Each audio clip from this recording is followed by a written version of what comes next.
Mike's in the chat room, guys. Kristen will be down a little bit later. Hey, just me and you. Level up. Level it up, man. I'm ready. I'm ready. I'm ready for it. Welcome, Level Uppers, to the Level Up Show, episode 74. This is a gaming dedicated talk show on every Sunday at 10 p.m. Eastern Time. I'm one of your co-hosts, Andrew Midori, alongside the Beast from the East. Hey! Dean Marchese is here. Mike is in the chat room, also known as the Classy Douchebag. And then Kristen, my wife, will be down a little bit later, and she is a.k.a. the Sexy Giraffe. We have this thing with giraffes here, to the people that are know. That's why we have a giraffe on the table. I don't know. I don't know how that happened, to be honest with you. I do know how that happened. It's because Kristen has a really, really long neck. And then did you start calling? No, I did not. I would never say that. I would never say that. Wondering. It just kind of happened that people started saying she had a long neck, and she kind of embraced it anyway. Okay. She's always been that way, that she thinks she has a long neck as well. Jen has kind of a long neck. Really? For a short girl. Yeah, I was going to say, because she's short, so... Yeah. Interesting. Yeah, long for her body. You know what I mean? Like. Yes, in proportion. Right. Yeah. So random.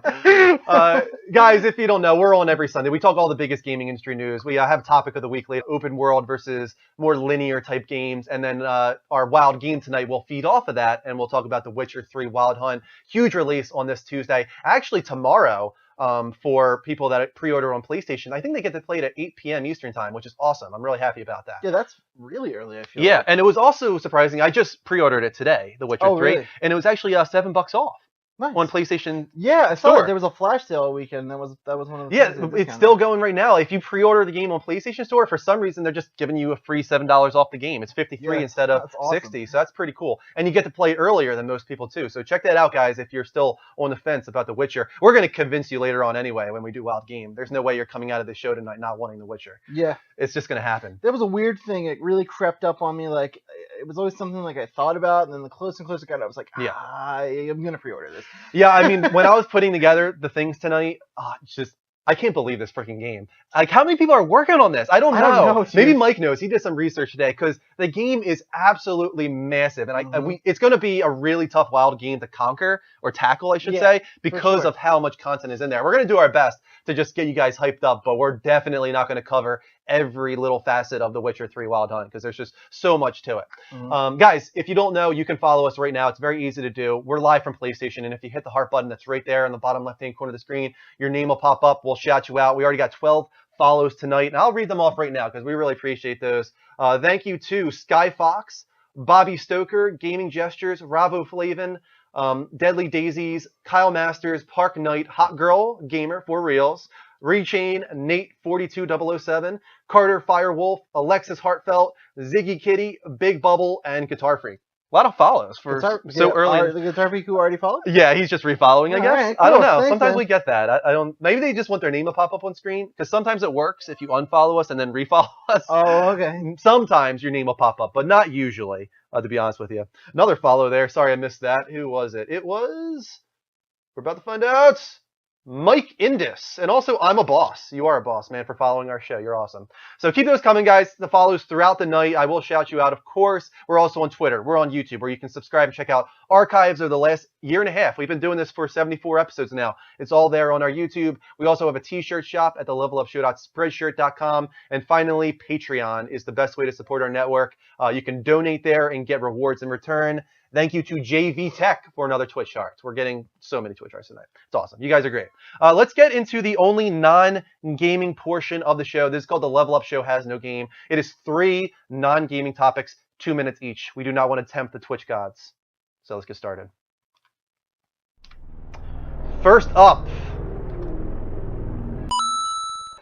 Simpsons. Really crazy. Been on, what, like 26, 27 years? A long time. Yes, and a classic voice in the Simpsons franchise, Harry Shearer, who played Flanders and Skinners and the Skinners' right-hand man and so many other... a lot of, like, just random characters throughout the show. He plays, I think, probably the most characters on The Simpsons. Probably next to Hank Azaria. Yeah, he's another one that plays a lot. But after 26 or so years, he decided he was not going to come back. And they're going to continue the show anyway without him. They're recasting. Yeah, they're recasting all of his voices. How do you feel about that? You know what? I was never a big Simpsons fan, personally. Yeah, I know, but do you really need to be to really like know about this situation, right? he's so like synonymous with The Simpsons, and even I am like kind of like this is not going to be right. It feels like it's been on for how long, right? At this point, you're losing such an iconic voice in your franchise. Maybe it's time to start wrapping things up. Yeah, for sure. Like it's Definitely. just at this point you're losing quality voice actors, and also just the quality of the show, as far as I know, has dwindled. Yeah, so it sounds I know we have Puss is a big fan, and some other people who also say the same thing. So I wonder if maybe like when they found out he was leaving, that kind of should have been their opportunity to be like, hey, could we get you for one more season? Yep. We're just gonna do this like right. Yeah, we're gonna end the show the right way. Let's get everybody here that could be here for the end of the show. Right. And that's the thing is like when do they end the show at this point? 'Cause Right. it's still, I think, doing well for Fox. I'm sure it is. I'm sure it gets, but the quality I imagine is not what it once was. Yeah, as far as I know, I always hear, and I watched a lot of the beginning of The Simpsons, like 1 through 8 or so, especially like 2, 3 through 8 was like the prime of the show, and then Conan O'Brien left. Right. And that's right. It kind of went down gradually. And the Simpsons movie I thought was great. Don't get me wrong. I actually really liked that. Yeah, I like the movie. I saw the movie. And it was one of my favorite experiences in the theater, too, because of the Die Hard fans. Yeah. Next topic is Civil War. Let's talk about this a little bit because they have started shooting and the cast has been announced, and it is a big cast. Like, there's a lot of people on board with this film, so let's get into it real quick. Of course, Chris Evans is Captain America. Robert Downey Jr. is in it as Iron Man. You got Scarlett Johansson coming as Black Widow. Sebastian Stan as Winter Soldier, so he's back. Anthony Mackie as Falcon. Paul Bettany is still the Vision. Hawkeye's in it with Jeremy Renner. War Machine, Don Cheadle. Elizabeth Olsen as Scarlet Witch. Paul Rudd, a big one. Yeah. Coming off of Ant-Man. Huge. Will be in Civil War. And then you've got Chadwick Boseman as Black Panther. He's in it. Yep. They're introducing him in this one. You've got Sharon Carter, Baron Zemo, Crossbones. Frank Grillo is playing Crossbones. William Hurt is coming back as Thunderbolt after a big absence from him. He was in the Edward Norton one, I think, right? Yeah. And now he's coming back. And then Martin Freeman as a surprise. People were wondering what he's going to be. He's the son of Thanos. That was the biggest shock to me. I didn't even know that they were going that route with this. Yeah. I didn't think really Thanos was going to have much to do in this until we got to Infinity War, but I guess they're going to start weaving him in pretty hard in Civil War. Here's my thing about this. Shouldn't we just call this Avengers at this point? Like, it almost has every single person. The only one that I don't see is Thor, I think, right? Well, here's the thing. Thor and Hulk are noticeably absent during the Civil War books, the core 7 books. There's a lot of other spin-off things, but the main 7 books are the ones you need to read in case you're wondering if you want to get caught up on this. There's a core 7 books to read. And during those, Thor and the Hulk are both absent because it's kind of like whoever side either of them are on wins. Who's this guy? That, you didn't see Winter Soldier. No. But there's a character from Winter Soldier, Romulo. He's just a regular S.H.I.E.L.D. agent. We find out later he's a little bit more than that. I'm trying my best not to spoil it for you. Okay. And then he comes back. So you got to watch Winter Soldier. I will. I'm sorry. I will watch Winter Soldier in the next, month or so. And let me know after you watch it, and I'll explain that. Okay. And then finally, let's put this on the big screen. Listen to this, guys. It's your best self. My strong suspicion is we get the world we deserve. This isn't me doing this. This isn't me.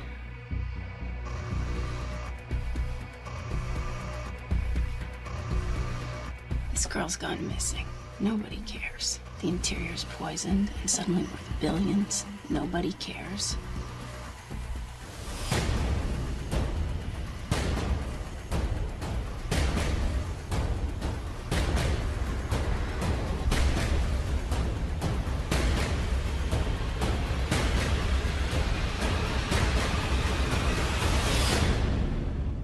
Okay, here's what I have to say about season 2 of True Detective. Don't worry. You can watch this season and not watch the first one. So watch this season. We're going to watch the first one, too. Okay, do that, but they are separate. Okay. They reboot every season. They're self-contained? Self-contained. Sweet. But this season looks awesome. A lot of people were down on it at first because of the non-occult theme that it had. The first season, I don't want to spoil too much, but it has this whole occult thing going on. And this one seems more about, as you said, heard there, like a missing girl, a little bit more normal detective work. Yeah. The first season is very surreal and plays with your mind and all these crazy things.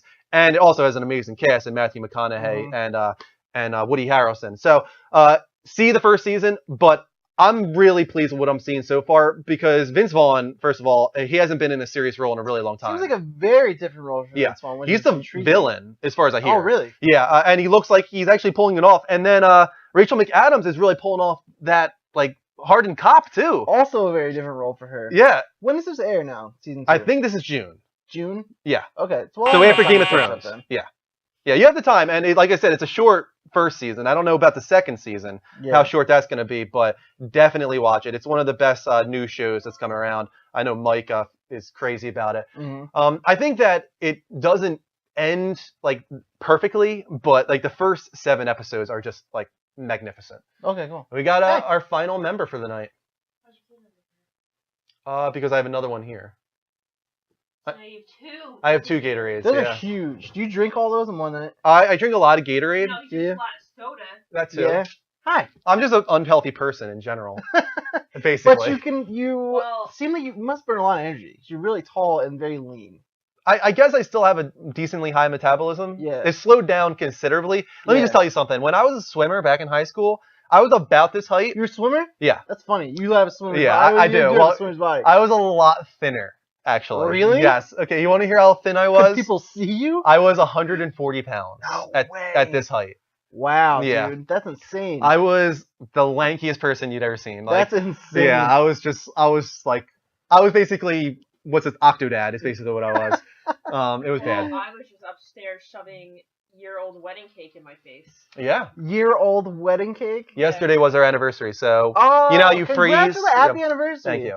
Thank you. I saw you posted on Facebook, Kristen. I meant to text or say something to someone and I forgot. And we had what's it called? Red velvet cake for our wedding, and we froze it, of course, as you're supposed to do, the tradition. And we had it yesterday, and it wasn't bad at all. Yeah. It was a little dry, I guess. No, but it was still good. They're still upstairs if you want to try it. But it was like maybe this big, and I ate like the one. And then it works.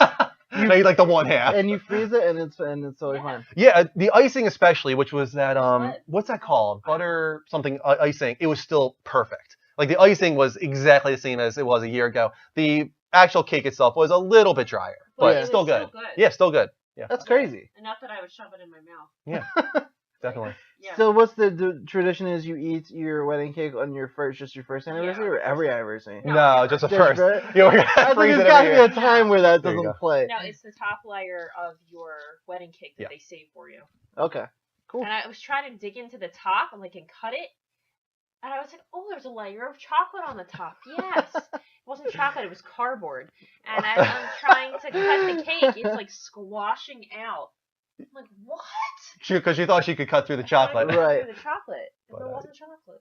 Yeah, I was actually kind of worried because we went to New York yesterday, and she took it out of the freezer to thaw, and we had it out the whole day. And I had this like kind of image in my mind of like it was frozen, so it's all good. But then once it thaws, I had this picture of it in my mind, like a quick time lapse of it just like degrading within like an hour and becoming disgusting. Yeah. Like that's just, and when we came home, it was still fine, thank God. But that's what I was thinking that whole Did you time. like that I cleaned up? I did. Thank you.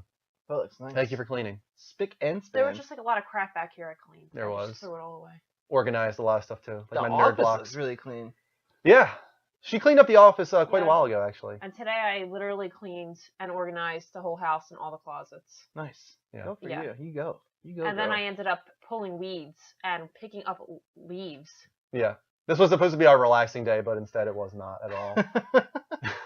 We just finished up the Level Up Show Has No Game. We're gonna get into, I think, a level update in just a moment. But let me just say real quick that You shut the air off? yes, I did. It's because it's chilly down here. I'll put it back on when we go Now upstairs. the upstairs is gonna be hot. It'll be fine. It'll be fine. It's nighttime. It'll be fine. Bedroom's always hot though. What I was about to say is, if you guys want to, tweet at us at the Level Up Network, Level spelled LVL, because a few times throughout the night, Kristen will be checking out those tweets and maybe sharing them with you guys if you tweet some good stuff.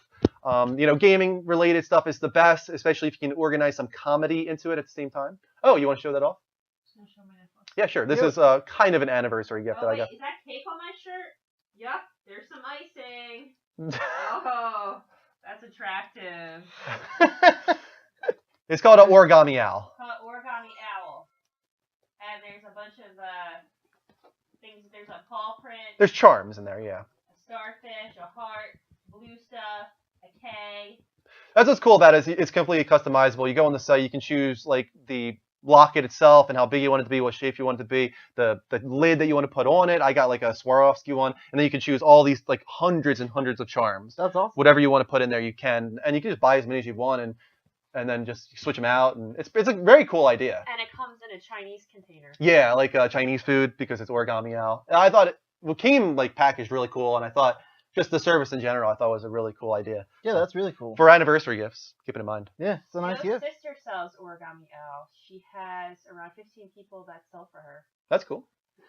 That's something you could look into maybe. If you want to sell something, Origami Al is awesome. No, I was going to sell Miriam. Okay. That's you've decided. I mean, I'll look into Origami Okay. I'll just sell everything. All right, let's get into the level update. We're now getting into our gaming discussion, guys. This is like 4 segments of 3 stories each. We got a lot of cool stuff to discuss this week. Don't forget to follow the show in the meantime. Hit the heart button, bottom left-hand corner of the screen. Thank you to these guys. Killerman is subscribed to YouTube. Thank you so much. We also had Rock and Roll Nerd. Follow us on Twitch, as well as Detoth Eric, Megatron, Mellotron, Spark Bang something, Goontard, JV Tech, I'm a Boss, and Mike Indis. Keep those coming, guys. We got almost 150 people in the room already. Alrighty.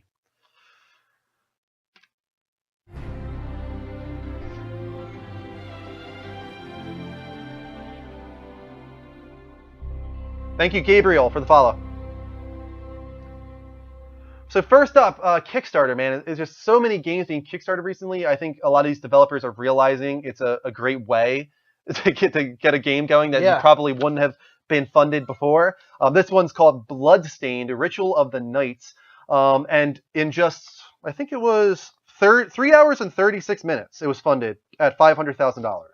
So pretty exciting. Not quite as quickly as Yooka-Laylee, but very quickly. It's an exploration-focused side-scrolling platformer featuring RPG and crafting elements. Koji Igarashi, the namesake of Igavania-style games, he's the mastermind behind Castlevania, is leading the project with Michiro Yamane composing the music, also very iconic, and Inti Creates leading the development. If funded, which it was, the game will be developed for Xbox One, PlayStation 4, and PC.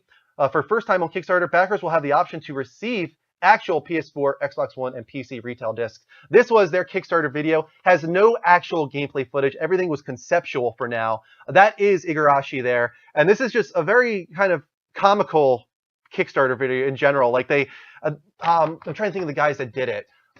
They do a lot of documentaries for all like Naughty Dog and stuff like that. They might be called like Level something. I can't remember exactly, but they did this for Igarashi, this little documentary type video, and it's actually pretty cool. You can check it out online. But in the game, you play Miriam, an orphan scarred by an alchemist's curse, which slowly crystallizes your skin. You must battle your way through a demon-filled castle summoned by, I think it's Gebel, your old friend whose body has become more crystal than flesh. So, again, this is the way to go, man, if you are a developer in the room. Yeah, it seems like Kickstarter really might be a problem for publishers. Yeah. Especially with some of these bigger developers who have a lot of pull in the industry and are like kind of like genre defining. Sure. Like, I'd kind of be shaking a little bit if I was a publisher right now. And this is like right on the heel of Konami, all these issues with Konami. Right. Those are the guys, obviously, that publish Castlevania. Right. Now their mastermind behind that game leaves and does a Kickstarter for a spiritual successor, essentially, right? And I'll tell you right off the bat, like there was a lot of tweets from big players within the industry saying, "I am funding this game just as an FU to Konami." Yeah. Like people were funding the game just to be like, "Screw you, Konami," especially after the whole Metal Gear fiasco. Oh yeah. So yeah, it's definitely the way to go for a lot of these guys now, and I have no problem with it. I think it's really cool. That's why we're getting Yooka-Laylee. Especially because it's kind of like the people's way of deciding what games they want to see made instead of just getting shovelware. Sure, yeah. Kristen, were you going to say something? We match. Oh, we match. You do kind of match. Very close. Yeah, pretty close. It's really close. We're starting to look alike. Yeah. Is that something that happens in marriages? Apparently. Oh, okay. Did somebody say that? No. Oh, okay, just you said that. No, you do. Okay. I didn't hear that before. That's new to me. Yeah. Oh. People start to look alike. How long were you guys together before you got married? We should do 4 years about it. We should just do like Chris and a retrospective marriage retrospective episode. I want to learn because I'm newish. Like I haven't known you guys for that long. That was long. I grew up with Mike. Yeah. I lived in the neighborhood with him. We met over 5 years ago. We met in 2010 and we got married in 2014. We got married last year in May. Yeah. It was 4 years. 4 years. A little over 4 years that we were together. Like I had to do that on my fingers. Yep. But we met at a dance. Do you know Leanne? What's the last name? I don't know if I really want to say last names, but like Mike's friend, Leanne, went to high school with us, a year above you, or below you, I should say. I might. But anyway, she went to Jefferson. I went to a dance with her as a friend. Kristen was there. Okay. I met Kristen. Cool. She had just been stood up by the person that was going to bring her to the dance. Dick. And that's how we met. And then a month later, we met again. I didn't want to like ask her out that night. Oh no. After she'd just been stood up. Yeah. So like a month later, we met again in Atlantic City, and that's when we got together. No, that's when I came on to him. She initiated. She did. She came over and said, "Do you need help tying your tie?" We were in Atlantic City, and she had no idea what she was doing. So then she tried to tie my tie and realized, I was, like, why did I ask him this? And I was like, "Oh, do you need help with your tie?" And he's like, "Okay." So I was like, "I don't know how to do this." That's a pretty nice, like, meet cute. Yeah, a meet cute, right? Story. Yeah, that's what I they like call it. it, right? Yeah, I'm Yeah, like it. before that, I had tried meeting guys off the internet, and it did not work. I have a buddy right now who's in the same boat. He had a bad falling out with his girlfriend. You guys know him. Oh my god, I was just gonna say, is it who I think it is? Yeah, you guys know. And then, yeah, he's been trying all kinds of stuff. I was like, I don't think it's the way to go, man. I think you just gotta wait and find her. Everyone now is on Tinder, just like, Swiping away. It's bad. It's not good. Yeah, not for, that would have never been my chosen directive. I think right maybe there. once in like a blue moon it works, but I Oh don't yeah, I'm think sure. so. it Yeah, I'm does, sure it does. It's like a diamond in the rough, though. Yeah, but I don't. I think Diamond in the rough. We saw Aladdin yesterday at Broadway, so Nice. That's awesome. I kind of fit into that. Oh, I guess that's nice that we told that story since it was our 1 year anniversary. It was nice. I Henry liked it. says this is a great story about Kristen and Drew. It was. It was. I was not disappointed with it. Yeah. A lot of people have like, like it's just like, oh, we hung out and went to movies. Like that was like a good story. You know what I mean? You like that bear, boy? Oh, he's gonna sleep. Come on. Oh. Never mind. Um, But yeah, thank you also to a few more follows. We had Candylicious Anti-Satan, which is a great name. Oh yeah. It's good that you're the anti-Satan. And Gabriel, thank you for the follows, and also a few more YouTube subscriptions from Dane and Mike B. Thank you so much, guys. Keep them coming. 163 people in the room. well, I was also gonna say the guy that stood me up.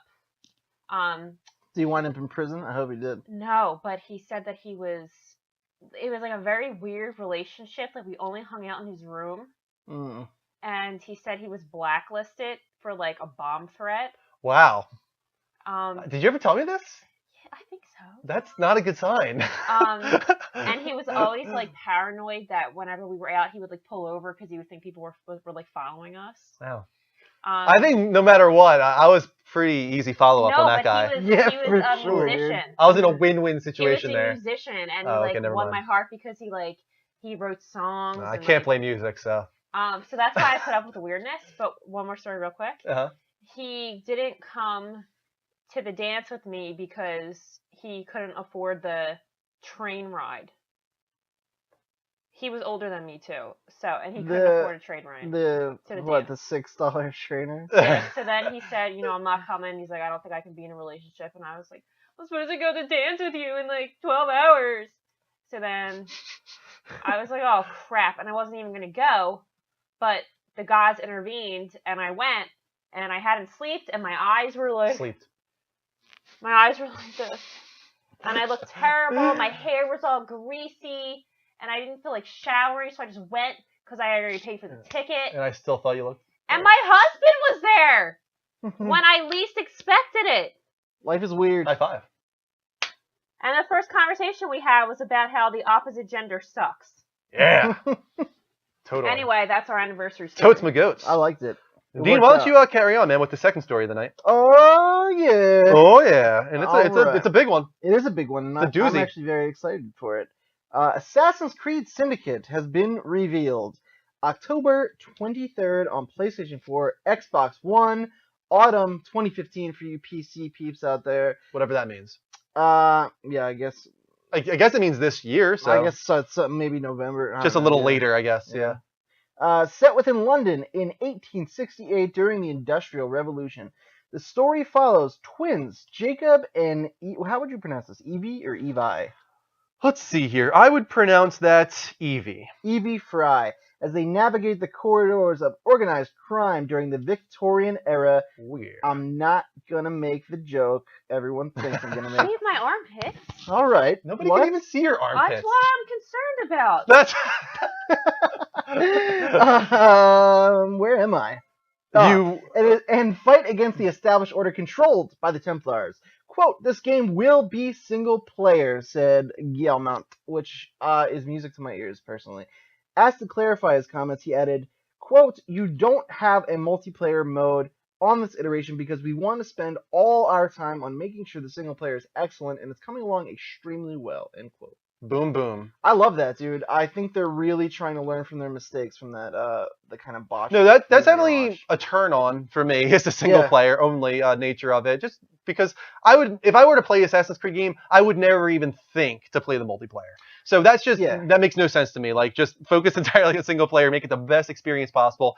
It's also got a few cool new gameplay mechanics that we saw in the gameplay. It's got like a Batman grapple hook now thing going on. It makes it much easier, it looks like, to get around the city. Yeah. There's a couple of new interesting. I mean, it was kind of like the multiplayer in Unity wasn't that bad because you could just kind of hop in with a friend and still do essentially what was single player stuff. And you guys were never tied to one another. You could jump into each other's world and just kind of go off and just do whatever. So that was nice. It was my kind of multiplayer mode because it was more cooperative and kind of optional almost. But there's a lot of interesting things about this game. It seems like they're fixing the traversal around the city is going to be a lot easier. I'm really curious about the twins thing. Yeah, right? That's piqued my interest for sure. Now, it doesn't have multiplayer as in competitive multiplayer, or does it not have multiplayer whatsoever, meaning we don't get co-op? It doesn't sound like co-op, and he's pretty firm on this is a single-player only experience. So we're probably, even though it has this brother-sister dynamic, that doesn't mean we can do the co-op experience. So, all right, but either way, I think it's cool, especially getting a female assassin once again, the first time since Liberation, right? Yeah. Especially after Unity, where supposedly animating female assassins was like insane. Yes, dude. They did the I don't know, you can't really count it, but the AC China, the side-scrolling game, yeah, a female assassin, but I would love to take her on in the fully realized 3D assassin. She's a ninja. That took for some reason. I would love to take her on. Well, she was like in a full. I don't know her like that. Yeah. But she was like it just made me think of what a ninja meets Assassin's Creed kind of game in Japan could have been like. Sure. Yeah. And so many people want that. Yeah. Still do. I'm so down. In a full 3D sense, not just that side-scrolling nature. But yeah. Kristen, do you want to read the final story? If I can read. Can you read? Can you do it? I believe in you. Where's that? It's the green one at the top. You never even bother to replace these lights anymore because they just eat batteries. Yeah, they eat batteries like it's their job. Oh, Bogey loves Dean. Dude, he's being my main man today. Whenever Dean walks in the door, he attacks. Just for a sec. Yeah, he needs a haircut. He's the most loving dog ever. He really Once is. he gets to know you, he's just insane. Yeah, he's awesome. Yeah, I'm loving this. He really needs a haircut.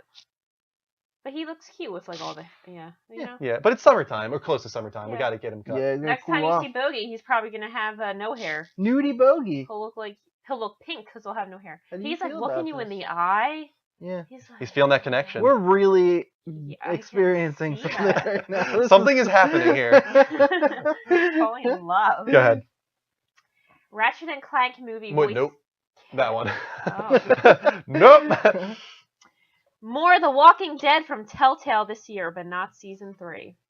According to Eurogamer, Telltale has teased that it has more The Walking Dead content coming before the game's third season. Last year, the developer released a bonus episode that collected a selection of interwoven stories separate from the series' ongoing narrative, which bridged The Walking Dead Season 1 and 2. Now speaking during a panel at SXSW, Telltale has hinted at a similar deal ahead of Season 3. Season 3 is not necessarily something you can expect to see super soon, Telltale PR chief Job J. Stauffer said, but I think you can perhaps expect to see The Walking Dead again sooner. Cool. Lots of run-on sentences there, man. Wasn't me. Wasn't me. No, that was a quote. That's how people talk. Not my fault.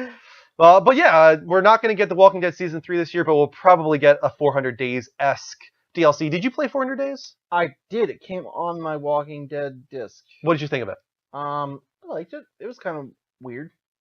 I didn't play it, but I played Season 2, so I saw a lot of the characters that came from 400 Days, and then people that were in the stream kind of filled me in on things.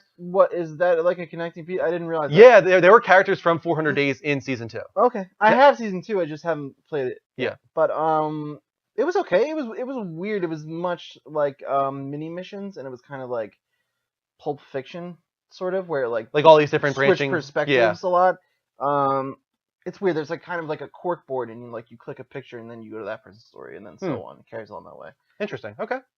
All right, that's the end of our first segment here, guys. Let's open up the Skype lines. Call in on Skype at the Level Up Show, spelled exactly how it sounds, no spaces. And we talk all the gaming industry news we already discussed, or a little bit something else too. Mad Max. I love Mad Max, and he was timed out. That's terrible. Yeah, he was just being mean. I mean the movie, but. You know. Did you see the movie? No, I just want to see it so bad. I want to see it too. It looks so good, and it's reviewed insane. I thought maybe we could see it in Atlantic City and IMAX before Greg's birthday, but it's not there. It's not there. That's they're playing Tomorrowland instead for IMAX there, so. Okay. Which looks good too. And I love Brad Bird. Yeah, Tomorrowland does look good. Yeah, I want to see Mad Max. That's like just out of sheer curiosity because I went from having no interest into having like I have to see it. Yeah, it's weird. Or insane reviews. That doesn't really happen with me. Like when I want to see something, I don't know about you, but like I follow it and I'm like, yes, I'm going to see this. Yeah. So you can see how big the billboard was. Yeah, that was the Mad Max billboard that I was standing in front of. It was wow, enormous in Times Square. Yeah, that's huge. It was cool though. When the last time I went to Times Square, it was time for Avengers to come out, and they had all of the Avengers just like size of skyscrapers just all along the buildings. I was like, damn, that's cool. Thank you, Robert, for the follow, and let's take this call from Ed Minikin. I like Tom Hardy. Hey, Ed Minikin, how you doing, man? What's going on? Love this guy. What do you want to talk about tonight, Ed Minikin? I heard y'all was talking about the Assassin's Creed, what they was doing with the new Assassin's Syndicate. Creed. Yeah. So I was wondering if they ever got to play the Freedom Cry, download content, and what y'all thought about that story in Assassin's Creed. Did you hear most of that, or? Yeah, I got it. He asked if we had played the Freedom Cry Assassin's Creed DLC from it. Was a part of Black Flag. Okay. Did you? He played as Adwale. His name was. He was like kind of Edward Kenway's right-hand man, and then it kind of focused on his ascension into being an assassin. Haven't played it. Funny you mentioned it actually because it was on sale recently. I kind of wanted to grab it. So I haven't played it myself. I heard good things though. Have you played it? Yes. What'd you think about it? It's my favorite out of like all of the Assassin's Creed. That one and the one with the female. Liberations. Yeah. I have that one on the Vita. Now, did you actually like the DLC content more than the main story game? Yes. Oh wow, okay. I've heard before that the DLC with Assassin's Creed is often pretty good. Yeah. Did you play Unity's Assassin or DLC? No, I just actually got through the main campaign, but they actually gave away it's called Dead Kings, the first pack of DLC for like technical. I know Greg played it. Greg loved it. But Greg, he loves everything Assassin's Creed. Yeah, no, not trying to downplay Greg or anything, but he just kind of seems that they can do no wrong. Yeah, towards him. So I don't know how much I'll like it. Yeah, even when like the Unity was being just bombarded with hate at the beginning, when it was really legitimately a mess, right? Even he was still like, I don't know what people are talking about. This game was awesome. Very gung ho, but I was kind of like, Greg, I'm looking at my screen right now, and this guy is not making it across roofs. Like the frames were just like dead. Yeah, I was like, I can't play this. I can't play it. But that DLC looks really cool, actually. Yeah. I'm curious to see what they'll do with this newest one when it comes to DLC stuff. Maybe with the sister, because it sounds like, well, that's the thing is, if you're are you gonna play as Booth? It's gonna go back and forth. Are you gonna play just as a guy, and then maybe later on they do some DLC as the sister? Yeah, I almost wonder if this like dual play thing that we've seen in Arkham Knight being featured is gonna kind of start being a trend, and I wonder if Assassin's Creed is gonna pick up on that. Or you just play two different characters. Yeah. And go back and forth. Yeah, it's weird. Has there been other games that have done that? It seems to just since Grand Theft Auto 5 did it. Yeah. It seems like that's the thing. Although Arkham Knight, are we going to talk about that at all tonight?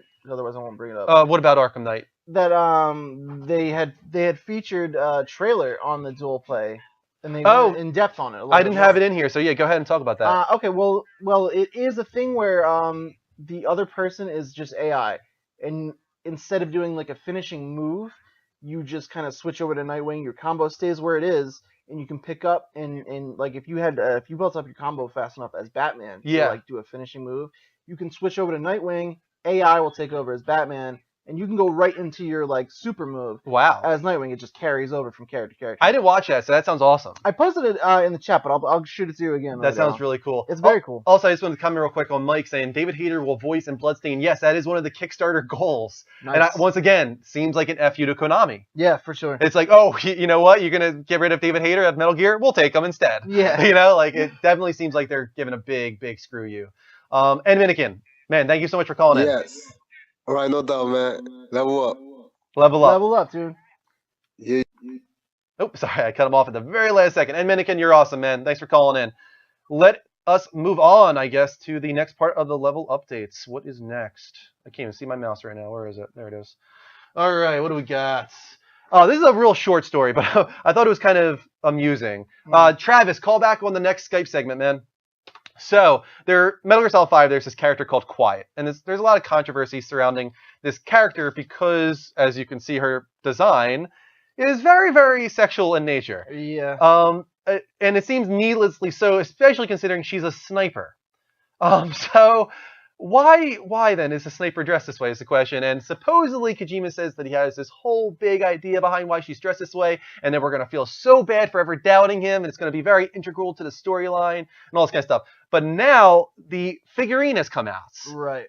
And the boobs are squishable. Yeah. It actually has squishable boobs. Yeah. Yeah. That's pretty bad. And granted, like this isn't Kojima necessarily that did this. It's the guys who made the toy. But on Twitter, Kojima wrote, PlayArt's Quiet is coming soon. Yoji, a supervisor, says some soft materials enables to be pushed and lifted. LOL. That's so weird. That's such a weird thing that they plug it too. And I'll put up the final image on the screen here once it pops up. That really shows the soft materials. Here you go. He's basically squeezing them there. This is like the most over-sexualized, like pre-perverse thing I've ever seen. Yeah. That's bad. That's pretty bad, right? That's pretty bad. Is this a first for this character? This is the first what? Like, has she ever appeared? This is her first time appearing in Metal Gear Solid. Okay, well, what an entrance! What an entrance, right? About to make. And to be honest, this isn't the first figure that's done this. Right. There's actually been several Japanese, especially figures that have squishable parts, but this is the first time I had seen it. That's the first time I've seen it as well. Yeah, so it just kind of was like, what? Yeah, like this is so bad. But there's a lot of things, no offense, that come out of Japan that I'm just like, that is so bad. Yeah, there was a game. It was on the PlayStation Vita, and it was just I don't know what it was called. Monster, the swiping one. Yeah, that's the one. That's the one. Yeah, you know Dave, Nibble Metal Gamer. Yeah, he played that and reviewed it for our website. No. Yeah. What did he give it? If I remember right, he gave it like a 7, maybe. He said he would give it like an 8.0. You know, he likes real Japanese-esque games in general, so he's a little bit more on that side of things. But even he, I think, was a little like, this is basically porn. Yeah. Right. Basically, it's pretty bad. All right, Kristen is not down here. Actually, you're up anyway. So we're continuing with some more Konami news. Cool. The CEO had a comment on the recent stuff that's been going on. Go ahead, man. And the comment is, mobile is the future of gaming. Yeah. Quote, we will pursue mobile games aggressively, end quote, says Konami new CEO Hayakawa. Is that right? Perfect. Nice. In an interview with Nikkei Trendy Net. Quote, our main platform will be mobiles. Following the pay-as-you-play model of games like Power Pro and Winning 11 with additional content, our games must move from selling things like items to selling things like features. We saw with these games that even people who buy physical games are motivated to buy extra content. The success of Power Pro especially has motivated us to actively push more of our popular series onto mobile than ever before. Gaming has spread to a number of platforms, but at the end of the day, the platform that is always closest to us is mobile. Mobile is where the future of gaming lies. We hope that our overseas games such as Metal Gear Solid 5 and Winning Eleven continue to do well, but we are always thinking about how to push our franchises onto mobile there too. And I mean, personally, to me, that's disappointing. Yeah. I mean, I'm not into the mobile space, and especially here, like, oh, let's push Metal Gear towards mobile. No. Yeah. Please don't do that. Not only is it disappointing to me, but I don't really buy it.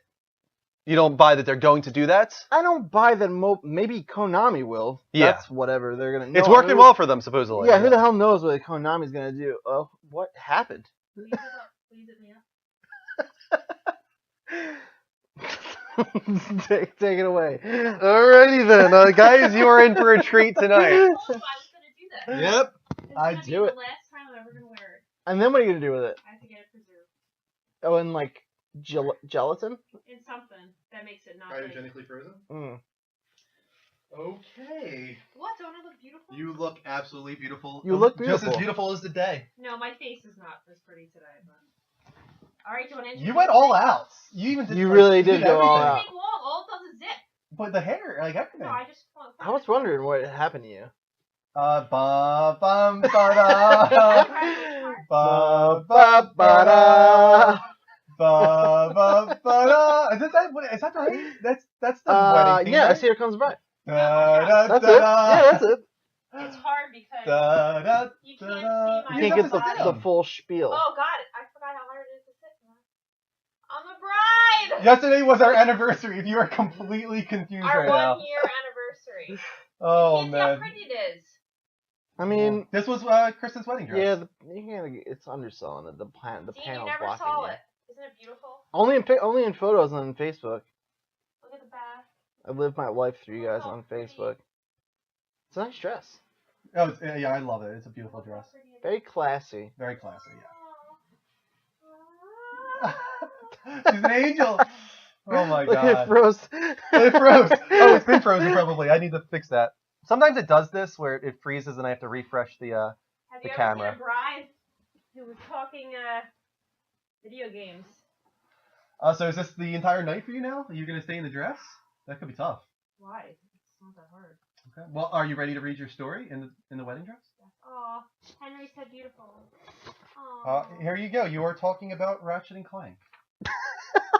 I'm sitting on my veil. That's what my You know what? Real quick, though, let me thank some follows here. We're getting a lot of follows. Thank you, King Caveman, Landonio, L Gamer, Ludacris, X Robert, Blue Man, Almighty 8-Bit, and Sonic Dash for the Twitch hearts, and Bailey T for the YouTube sub. You're awesome.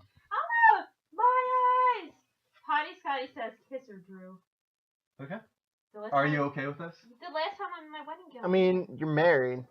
I mean, we're in front of like 176 people right just now. on the cheek. Probably all right. There you go. Derek is crying. And another follow from Arnell Long. Thank you, man. Go ahead. Oh, I'm getting so many compliments. Yeah, Greg should be here. He would die. This is yours. Where's mine at? It would just be squealing. Greg would just I be look back squealing. and suddenly Kristen is wearing her wedding dress. Who said that? Moofy. Moofy. Murpher. Ratchet and Clank movie voice cast announced. Although the movie has been delayed in 2016, the official Ratchet and Clank voice cast has been announced, and there is certainly talent involved. Paul Giamatti will be playing main bad guy Chairman Drek. John Goodman has been chosen to play Grimroth. Disney Channel's Bella Thorne will play Cora. Daredevil's Rosario Dawson is Elaris, and lastly, Sylvester Stallone will be doing her first choice performance since Ants as Victor.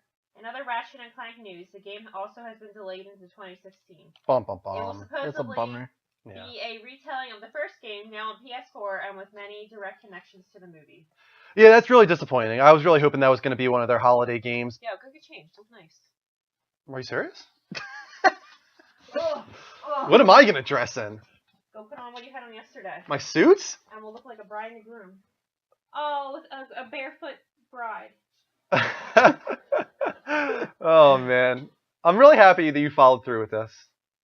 I told you it's not hard to get on. You just have to zip it. Yeah, it actually isn't that bad at You all. literally just have to zip it. Yeah, I'm glad you chose a good dress for that. All right, but yeah, I'm really disappointed because Sony's kind of lacking in games this holiday. It seems as far as we know. Yeah, there's a story a little later on discussing that, but as of right now, I'm very curious what they're going to fill out this holiday season with. We've still got Until Dawn, we've still got No Man's Sky, and we still have Tearaway. Those are like the 3 big ones that I can think of. Is No Man's Sky coming out holiday? Yeah, that's what they just. Well, we're going to get to that a little later on, but they seemingly confirmed that it's this holiday in a story later on, which is very interesting. We have one more story to pack into this segment before we move on to another Skype call, but Microsoft is currently researching cloud-powered virtual reality. That sounds very crazy. It's almost like an oxymoron. All right. Microsoft is going after cloud stream gaming such as PlayStation Now, but within a virtual reality headset codenamed Iridice, is what they're saying. The issue here is obviously latency. Even with just 30 milliseconds of latency within virtual reality, that can cause motion sickness.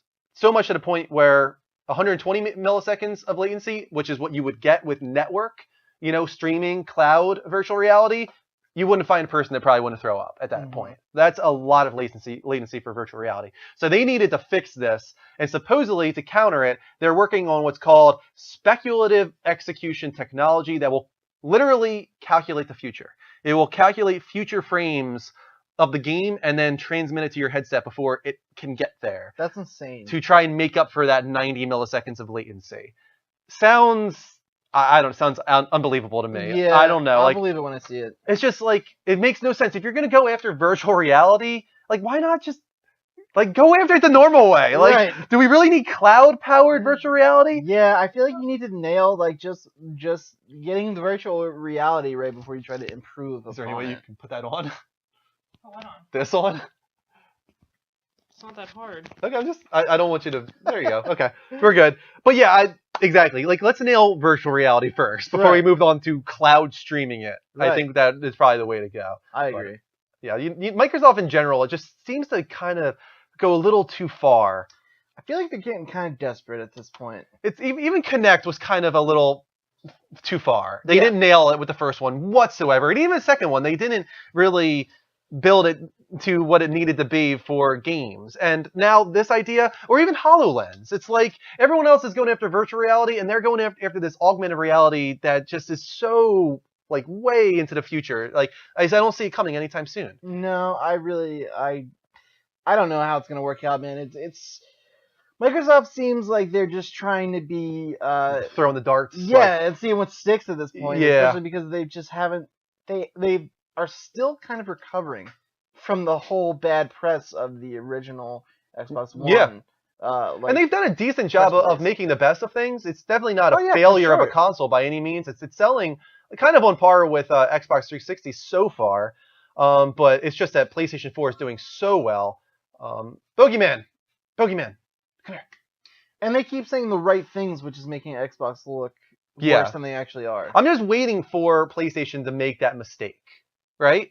Yeah, it's just they haven't done it yet. Like them to have not made it by now. Yeah, and I'm wondering if this holiday could be the start of it. If they don't have any games whatsoever. You got Halo 5 with Microsoft. You've got Forza. It could be tricky. What is it? Forza 5 already came out, so it would be. I guess it'd be Forza Motorsport 6. It could be, or I think there's a different Forza line. Is there? I don't know. They did Horizon last time, so I think they're going back to Forza now, like regular Forza. It would be 6, I think, then. Look at this. He really got in there. He got so cozied up. He's got a lot of personality tonight. He does, when he was just a pup, he fell asleep between its legs, and he was like this big. Oh, bogey. All right, let's open up the Skype lines, guys. Call in at the Level Up Show, spelled exactly how it sounds, no spaces. And in the meantime, let's thank some Twitch arts. Why don't you thank these, Kristen, in your best wife voice, as you take a selfie. You should totally tweet these out, but I guess that's too late. You're Snapchatting them. Read off our most recent follows while I wait for a call. New Newslow 510, Mad Max XX, Arnell Long, King Caveman 42, Landonio, L Gamer 84, Ludicrous 86, X Robert X, Blue Man 0312, Almighty 8-Bit, Sonic Dash 145. Alrighty. Wait, no, there's more. There's a lot more, actually, but Dane Petrie, Candylicious 94, Anti-Satan 7. We're getting a call from Brad, so you can stop there. Thank you for all those follows, guys. Keep them coming. Hit the heart button live from PlayStation. It's the bottom left-hand corner of the screen while we take this call from Brad. Did you like it better with my hair up? I like it both ways. Looks good. You look like an angel. I am. Bradley, welcome to the show, man. I'm so dark. Hallelujah. Where's your wedding gown, Brad? You scare me, Bradley. Let me put your video up here so people can actually see just how exuberant you are. Guy's crazy. What's going on, Brad? What do you want to talk about tonight? Let's talk about just gaming in general. Stuff like that. I don't know what. Let's talk about gaming in general. It's a good time to be a gamer, in my opinion. Hell yeah, dude. Even if PS4, like we were saying, doesn't have like a crazy lineup for the holidays, there's still games coming out everywhere. When like third party, right? Yeah. That's all you need, really. I mean, just in summer, this is like their first summer in a long time that's actually filled with games. We got The Witcher, we've got Metal Gear Solid 5, The Phantom Pain, and others too. I think Tearaway is going to fall in at the end of the summer, so there's plenty of stuff to play during the summer for the first time in a while. I am so excited for Witcher. I am so excited. Me too. You're going to be even more stoked after our wild game tonight, man. That game looks phenomenal. I don't care. I'm going to call it again. Wild game. I'm going to call it again. I don't care. Did you drink that entire 3-liter bottle of Pepsi or something, Brad? This is what's left. Nothing. Yeah. So basically, you drank all 3 liters. Yeah. What time is it there, Brad? It's like 4 a.m. Oh, really? I've got an extra 2 liters. That explains so much about you. And he's got another Coke ready to go. Man, you are Greg 2.0 in a lot of ways.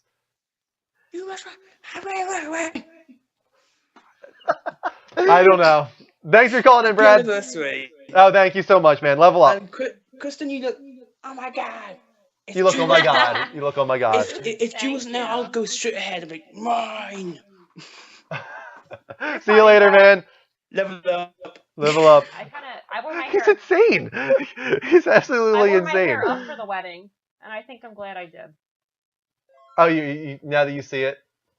I don't know. Like my face, I don't have like makeup and stuff on, or my hair's not curled, but. Oh, Kristen, look at the number. Thank you for coming into the show, guys. We're above 200 people in the room. That is awesome. And you guys are following, too, left and right. Thank you to Dynasty Warrior, Celtics Fan, Givo Gaming, Newslow, and Mad Max for the latest follows. We are getting closer and closer to our follow goal. Just 15 more, and I'll give 300 XP to the entire chat room. That's a good idea. Put that on. Let's go Minnie Mouse wife tonight. Bride, I should say. Mouse bride. The mouse bride. Yes, the mouse bride. All right. I have veils everywhere. I think we're on our trailer of the week, but first we are going to go to a quick commercial break, guys. We'll be back. Sorry, we'll be back. We'll be back in 60 seconds. Now I'm a mouse bride.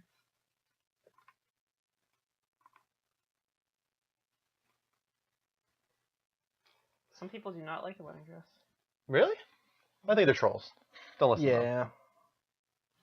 It's in a special. This is the last time I'm gonna wear it. How do you have it preserved? I don't know. They spray it with crap. I don't know. They spray it with crap. Yeah. Gelatin. I'm pretty sure that was the real answer. Yeah, I think you were right. It's really tight. Is it? Yeah. It's probably because you're like sitting too. And... Yeah. Oh my god! I can't believe I'm never gonna put this on again. Aw. It's so pretty. It is. Well, you still fit into it perfectly. You should be happy about that. True. Yep. Yeah. Look, I think my eyes are tearing up. You are a little bit, yeah. Yeah. Aw. It's sad. Dynasty Warriors, you're awesome, man. We're a fake ass IGN. I didn't realize we were trying to be IGN. Yeah. You're a fake ass Mega Brent. You're the fakest Mega Brent I ever met in my life, bro. Yeah.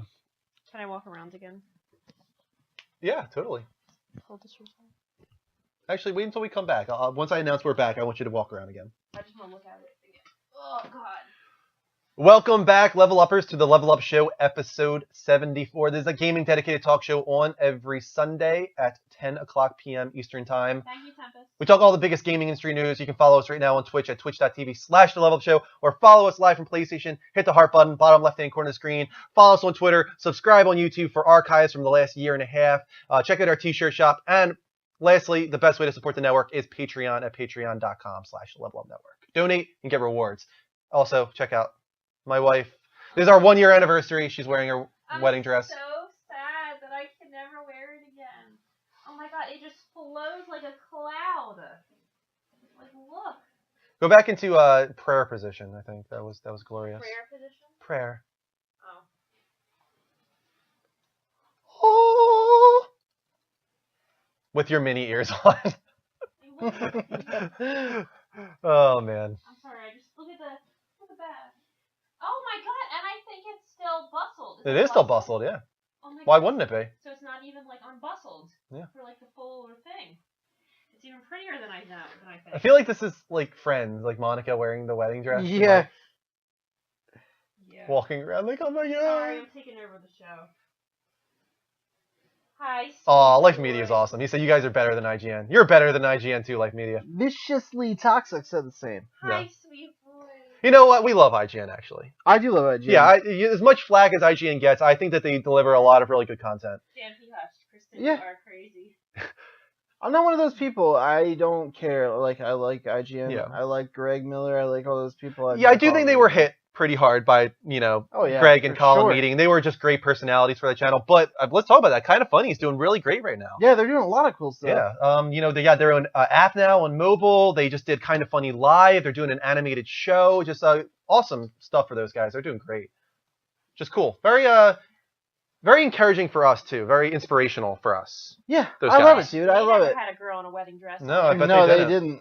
Well, And you never know. what, dude? They make me laugh, and it's just like stupid conversation, and like I just enjoy the content, and I enjoy everything IGN does too. They work really hard over there. Yeah, I agree. They do. Get All down, right. folks. Get off my veil. Thank you to Slayerborn, Kenny Cod, LMB Bowl, Irish Guy, and Dynasty Warriors for the latest follows. Boogie, why don't you come over here, man? I didn't get a picture with Bogey in my wedding dress. Might be my opportunity. Here you go. Oh.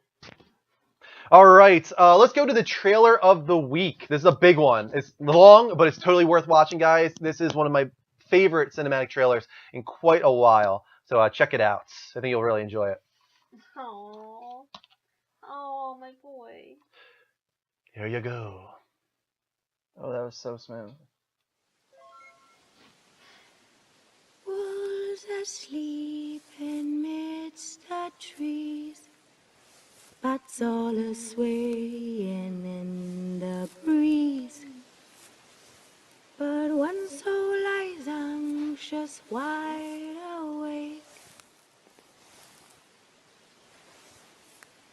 fearing all manner of ghouls, hags, and wraiths.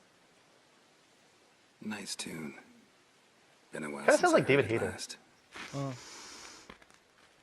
Folk have forgotten it. Got other things on their mind. Things like me. They paid me for you. In times past, Have you seen this yet? I haven't. no watch it, amount dude. of coin would convince a witcher to take this contract. Times have changed.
He like turned his acid into blood or something, or his blood into acid, I should say.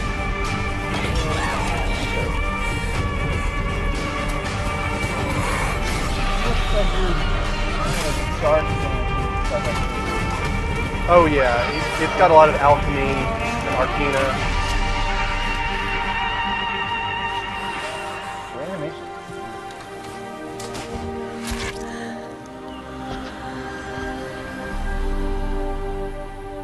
It's all silent for the night. Cows turned in as daylight dies. But when so lies anxious wide awake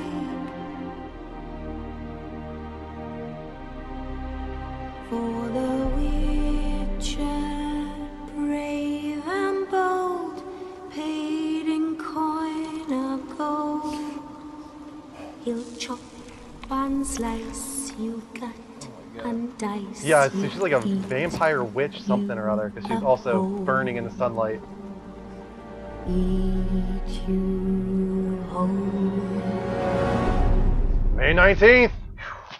That trailer puts so many things in my head. Like that's just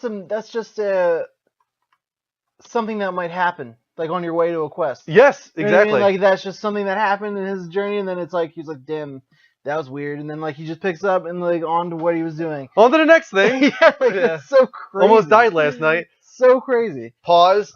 Kristen really wants a picture with Bogey. Do it up. Why do I want a picture of Bogey? Because you never took a picture on your wedding day. Because I did not get a picture with Bogey Put that on the ground. on my wedding day.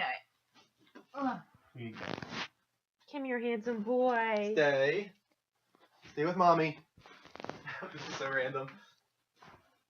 Bogey, Oh, is the mic on? thank you for the follow from Nicholas. Look at Daddy. Bogey. Okay. I got a couple. He was looking right at the camera too. Yay, thank you. Finally, a picture with Bogey. Alright. Random. Oh my god, Andrew, they're all blurry. Do I suck at taking pictures? I'm staying completely still. You have to hold it after you take it, like, because... I'm sorry, I know you're getting annoyed. Come here, boy, sit. Sit. I think Bogey's getting annoyed. Bogey, look comfy. This No, is the only... keep him on the... Okay, look at Daddy. Bogey! Okay, I'm gonna click on you to focus it. Bogey! Bogey! Bogey!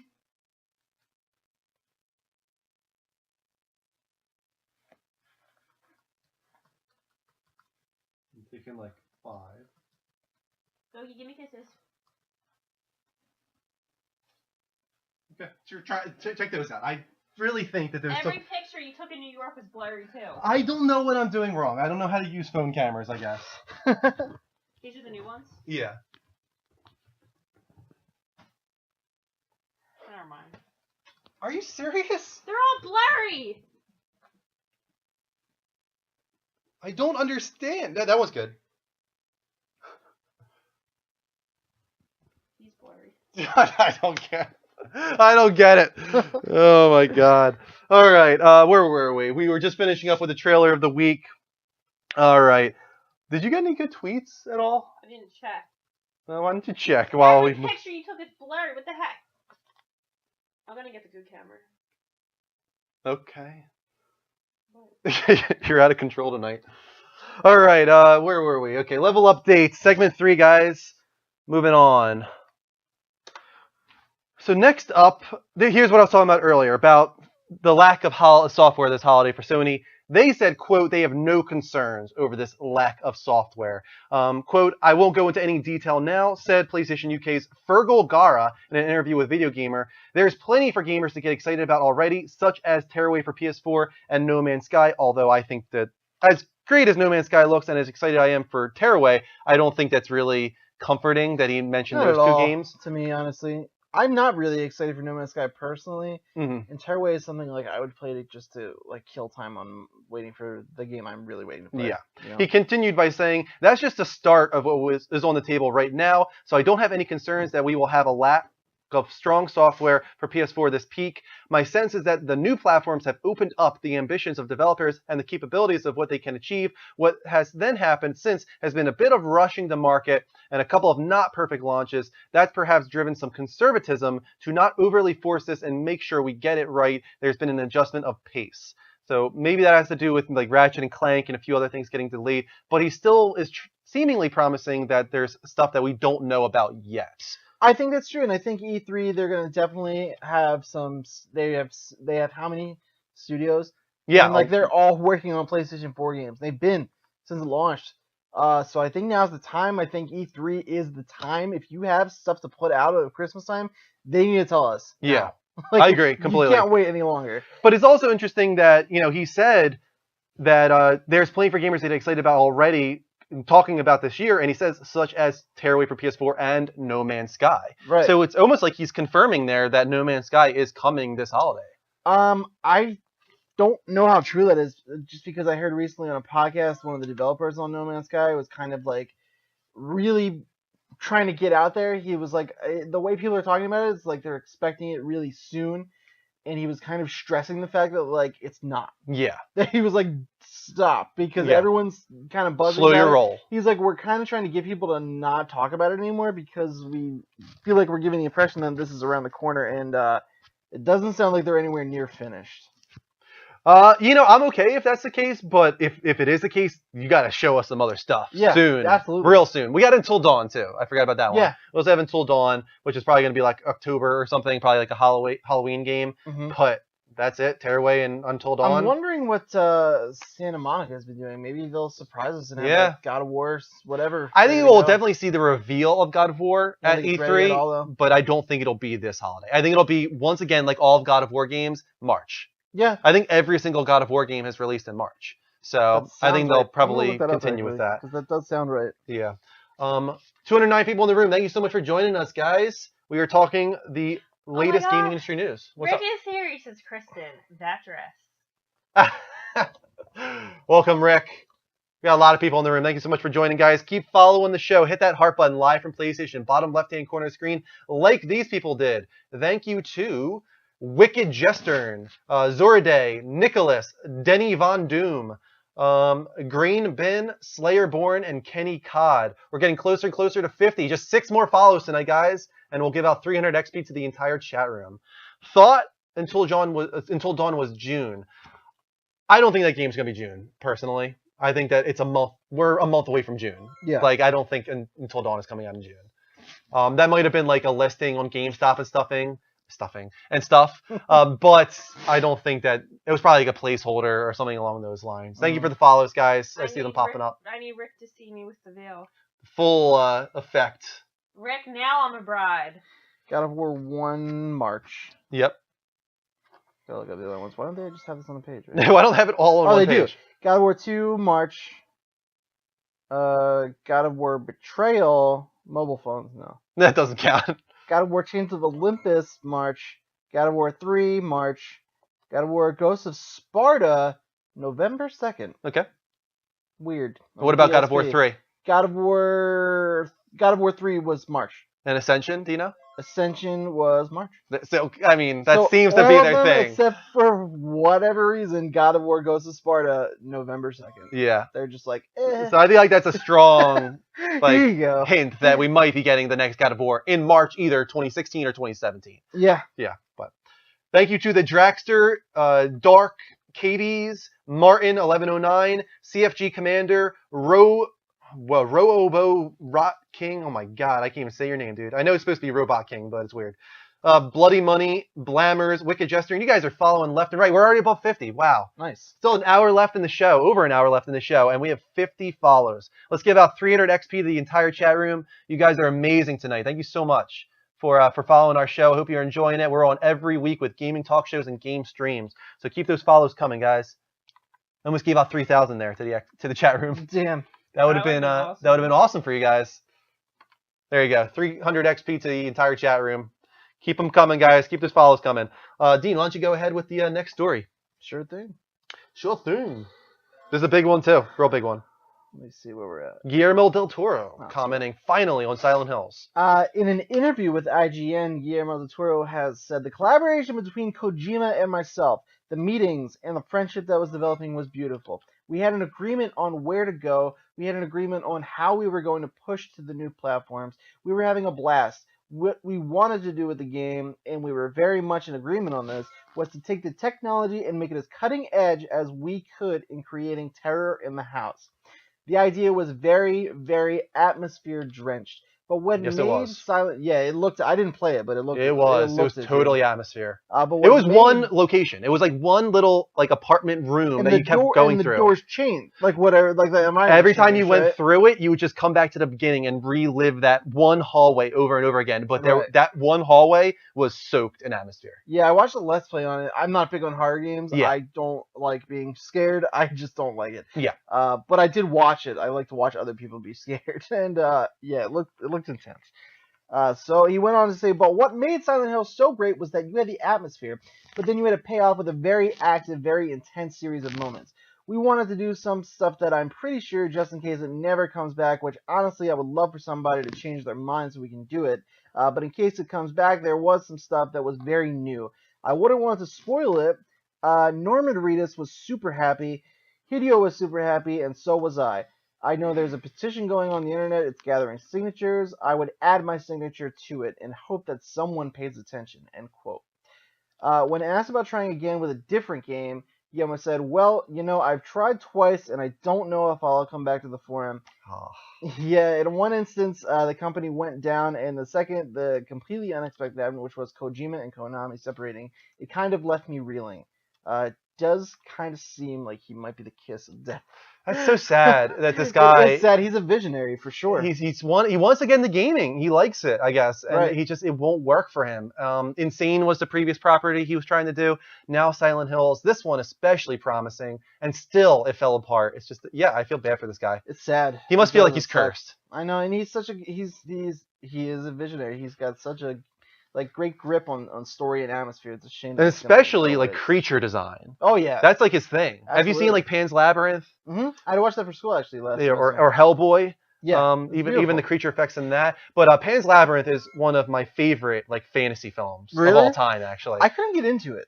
No, I love that movie so much. I tried. I knew I had to watch it for school, and I was like, I actually heard this was good though. Yeah. And I watched it, and I was like, I just got into it too late, maybe. I don't know. I mean, it's definitely. If you go into it expecting this hardcore fantasy film, it goes back and forth between real life and fantasy, and is a really sad story. Yeah. Really, really sad story. So it was sad. It was really sad. So it's not for everybody, but I was blown away by it the first time I saw it. Right when it came out, I was hearing about it online. I knew it was going to be nominated for Best Foreign Picture, and I was just like, I got to see this movie. And I remember I was at Drexel, actually, my 1 year at Drexel, living away, and it was 2, 3 o'clock in the morning, and I was like, you know what, I'm gonna download this thing illegally and watch it. And I just sat in bed from 3 o'clock a.m. to 5 o'clock a.m. watching it, and I was just by the end I was torn apart. Yeah. Oh my god, that was amazing. 213 people in the room. Thank you so much for coming in. Evan and Hare, I really like Hellboy. The second one is really good. The second one was really good. Yeah. When I was in Florida, we were in Universal. They had this whole, they have this movie monster makeup behind the scenes thing. Mm-hmm. And they had a whole part of the room was dedicated to Guillermo del Toro's Hellboy designs, and they had all the prosthetics and stuff that he used. Really, really detailed stuff. Yeah. It was really cool to look at. That's his thing, and that's why he would have been perfect for Silent Hills, but it wasn't meant to be. Go ahead, Kristen, you're up. Oh my god, the stress is so hard. Oh my god. Ermagerd. Ovary Destroyer. Wow, nice name, Ovary Destroyer. Bad boy. Is it Ark or Aerosol? Yeah, Ark. Yep. Ark Survival Evolved announced for Project Morpheus. Have you seen this? I have not. Check out the footage I'm about to play. Looks really, really cool. You all know how much we love and miss dinosaur games here at the Level Up Network. Oh, I have seen this, and I do love dinosaur games. Well, not only are we getting our wish in Ark Survival Evolved. Pregnant pause. We also get to play it using virtual reality. In an article from the PlayStation blog, developer Wildcard Studio shared some information. The PS4's powerful hardware has allowed us to bring a scale and scope to the game that wasn't previously possible in the console space. We're shooting for the moon with this one, a fully persistent game world, tens of thousands of AI entities, totally destructible foliage and environment, and multiplayer on a huge scale. And yeah, we've got dinosaurs. Yeah! Dinosaurs that you can ride. That's the best part. All creatures in Ark have their own living ecosystems, predator hierarchies, and an autonomy that exists outside of the player's influences. Their interactions with each other intertwine with the way the players might use them, because almost every one of our creatures will be able to be tamed and used for peace or for war. Yeah. That sounds awesome. Doesn't that sound pretty cool? And visually, it looks stunning. Is this the only Project Morpheus? No, it's both. But they, from the very beginning, supposedly, I guess they were approached by Sony and said, like, we want you to design this for Project Morpheus. And from the very beginning, this has been designed with that in mind. So because I don't want Project Morpheus, but I want to play this game. Yeah, and I think this is one of those dragon? games. Was that a dragon? I think so. Like No Man's Sky, I think this is one of those games that would really, really work well with Morpheus. Damn, that looks really cool. Yeah, it does. Kind of came out of nowhere too. When is it? Are there dates in I don't think it's this year. I can't imagine it is because Project Morpheus isn't this year. Right. I have a feeling they're gonna maybe try and release them in tandem. Like yeah, together. it makes sense. Yeah. And one more story here, guys. Five Nights at Freddy's 4 is coming. Now, this is kind of coming by a surprise to some people because Chapter 3 was supposed to be the end. It ended a lot of the mysteries. It answered a lot of those questions. Supposedly, I didn't know the game had questions, but it did. But how could they resist? How could this guy, I think this is pretty much like almost one guy making this, Scott Cawthorn or whatever his name is, how could he resist this game, making it again when it's basically printing money? This looks terrifying. Yeah, have you not seen it? No. It is printing him money. This game series. He makes them in like 6 months. It's been like not even 4 since 3 came out, and he's like, oh yeah, we're doing 4 now. Like he just keeps churning them out, and people keep buying them. It is one of the top 10 most watched games on YouTube now. Really? Yeah, because people love watching scares, as you were just saying. Right. You know, people love watching scary games. And this is a PC thing? This is PC. Yeah, I'll put up on a big screen for the PC guys here. But yeah, basically the whole point is that you're looking at footage all around this Chuck E. Cheese-like place, trying to check corridors to make sure that none of these animatronic creatures have come to life. And you got to basically keep them out. They keep coming closer and closer, and you got to keep checking the corridors, checking the rooms, shutting certain doors, turning off certain lights. It's scary. It's very scary. It looks really scary. Have you played it? No, but I've watched people play it, and it's scary. It definitely is. It looks really scary. What did I end off here? So this is going to be called The Final Chapter, even though we thought the last one was. The final countdown. And in the artwork for it, in the bottom, if you turn up the brightness real high, it says a Nightmare, and there's like a new animatronic enemy shown, so maybe that enemy is going to be called Nightmare. And as I was just saying, it is one of the most watched games on YouTube. So this guy is really rolling in the cash right now. Yeah, that's good for him. Yeah, that's awesome, dude. Came up with a good idea. One guy, you said? I think it's one guy. I think his name is Scott. It's called Scott Games, and all the stuff I've seen, like his name is in the bottom right hand corner. So good for him. I think it's one guy doing these because basically it's just static environments. He's just creating like these artworks, like CGI artwork, static environments, and moving the animatronic enemies through them, and you just kind of look around in each of them. There's no like 3D movement element. It's just pretty much a click and point. Like yeah, so it can't be too. I mean, I'm sure there's a level of difficulty, but it doesn't sound too taxing. No, that's why he's turning them out so quick. And that is it for level updates. Let's go to one more commercial break, guys, and then we'll continue with the show. We'll be back in 60 seconds. Thank you for the follow. I'm going to have a real hard time getting that Ark game out of my head now. Yeah, right? Looks really good. Yeah.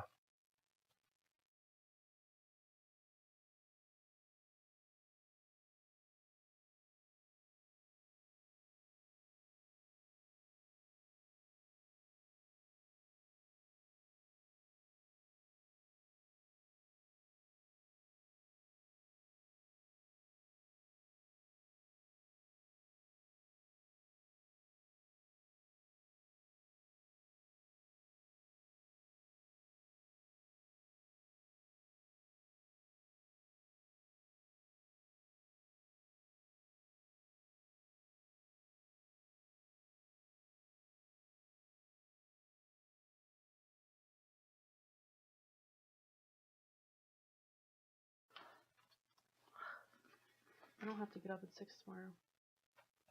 I have to get up at 8.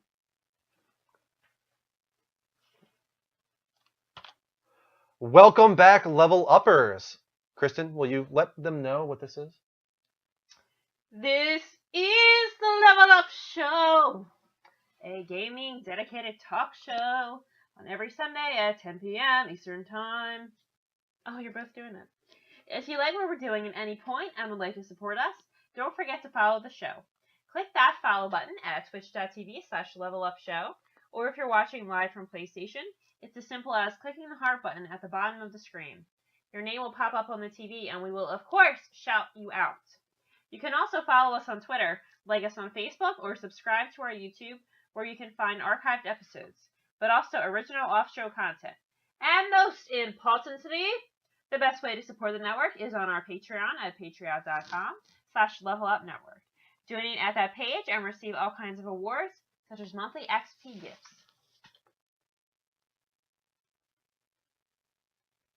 All right. Thank you for these follows, by the way.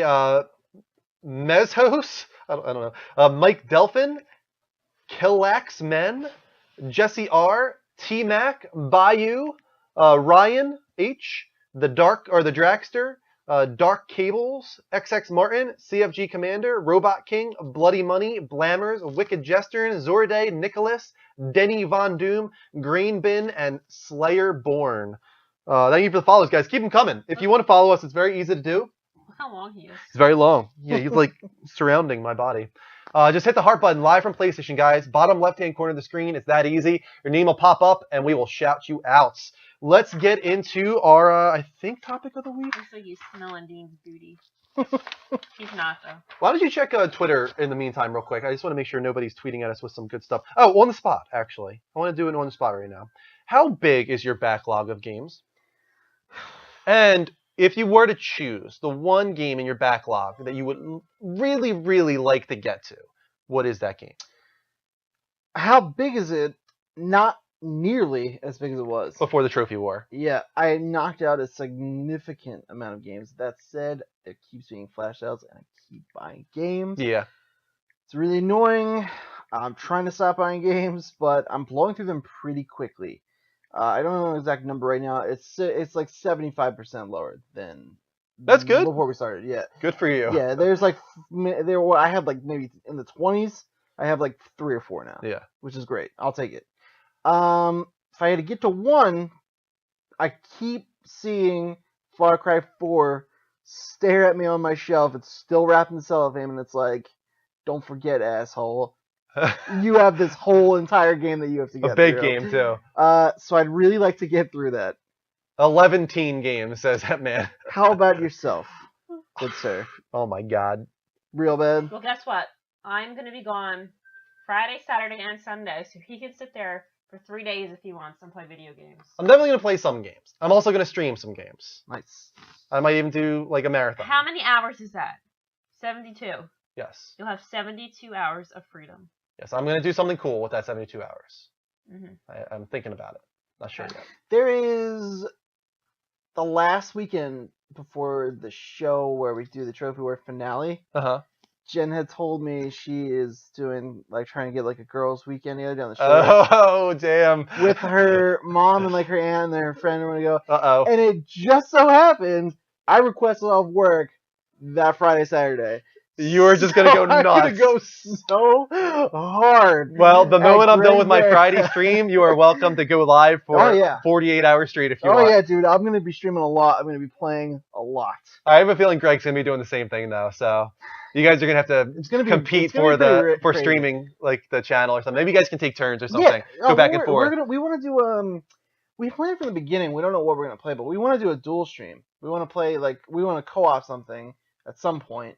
And then before all out warfare. Yeah, I think that would be really cool, though. I think a co-op one would be cool, but also the weekend of the finale, where like we're going all out. This is it. Yeah. Final like stretch here. You guys should like every 2 hours switch off streaming, and people will just keep coming in and be like, you know, back and forth, like, oh go Greg, oh go Dean, and like you guys will be climbing back and forth. Everybody will keep track of the scores, seeing how close you guys are. Dude, we gotta work something out. It'll be really cool. But anyway, as far as my backlog goes, it's dozens and dozens of games at this point. Yeah. I've never touched Mass Effect. I really would like to touch Mass Effect at some point in my life. That's a big one, too. I have Alien Isolation. I played like 2 hours of it. I have Dying Light. I have. Well, this makes me feel like a terrible wife. No, don't. Why? It's It's fine. not. It's the I nature knew of I the wasn't going to beast. get to these games, and I bought them anyway. It's my Right. own fault. There's no pun. It's the nature of the beast. I just was So you hoping I spent was. $60 They were on on a these- really big sale. Yeah, like, it you was don't- during Christmas. You don't think it's gonna happen? Like I do this shit, especially now. There's the PlayStation app I have it on my phone, and like I'm laying in bed, and then I see the thing pop up, and I'm like, oh, this game's $3.99. And then I'm just like, I'll play these sometime. Yeah. And then you just don't. It was Christmas, so it had like it had the big Black Friday sales and stuff like that. But I got Alien Isolation, Shadow of Mordor, Evil Within. Shadow of Mordor is good too. I played Shadow of Mordor for like 15 hours, so I should really get to that one. Grand Theft Auto 5, I still haven't finished. I really need to finish that. Really, one that really sticks out at me though, that pisses me off because it's like right there on my menu, and it's like, why haven't you played me yet? I'm only 3 hours long. Infamous First Light. Oh yeah. Like, why haven't I played that yet? I really need to play that. Pretty awesome, especially like the story stuff is cool, but then they have like the Coliseum style like battle arena stuff. Is really worth checking out. Also, I agree, man. Ark is Turok on steroids. Yeah, it really does look like it, dude. Yeah. It really does. It does kind of look like that. 62 out of 75 for the follows, guys. We need 13 more, and I'll give another 300 XP. If you could just choose one of them that you really would like to get to, what would it be? There are wrong answers. I know you want me to say Mass Effect. But Here's the thing is, like, here's Mass the bitch Effect about is Mass the Effect. most daunting of them all. It is, and the bitch about it is, you have to get through the first one to really see that franchise for what it is. That's the problem. You just showing off? What are you doing? No, I'm gonna take it off because it's tight. Okay. The Mass Effect 2 and Mass Effect 3 are like the series that's when you're really like in. Like I love the first one, but I'm in the minority. I would love to get around to it. Another one, just to quickly, and one that is at the top of my list actually of games I would love to play, Skyrim. You've never played Skyrim? I never played Skyrim. Never touched it? Never touched it. Not even I loved that. Oblivion. Wow. Beat Oblivion. Skyrim is Prayer. That's daunting, dude. Look, you can see both of my veil. Look. Your armpits are hairy. Can you see them? Yes, I can see both of them. Will you unzip this a little bit? Yeah, sure. BRB, guys. I need to unzip my wife. This might be the last time you'll ever see it, so take a good look. That's a good look. Yes. Just do the back a little bit. Look how pretty. That's good. Alright. So Stop back down real quick just to say goodbye when you're dressed. so if you so if you did have to pick one without my influence, If I had to pick one, I can't pick Mass Effect just because it's a lot. It's too much. It's too much. And Skyrim is the same. I can't pick Skyrim just because it's way too much for me to handle right now. Skyrim really is probably more daunting than Mass Yeah, Effect. I know it is. Yeah, that one's even more so daunting. I think the Mass Effects will have an end at some point. it's a dumb choice, but just for the reason of like, I wanted to play it when it came out, and then for some reason I didn't get it, and then it came to PlayStation Plus, and I was like, yeah, now I can finally play it, and I never did.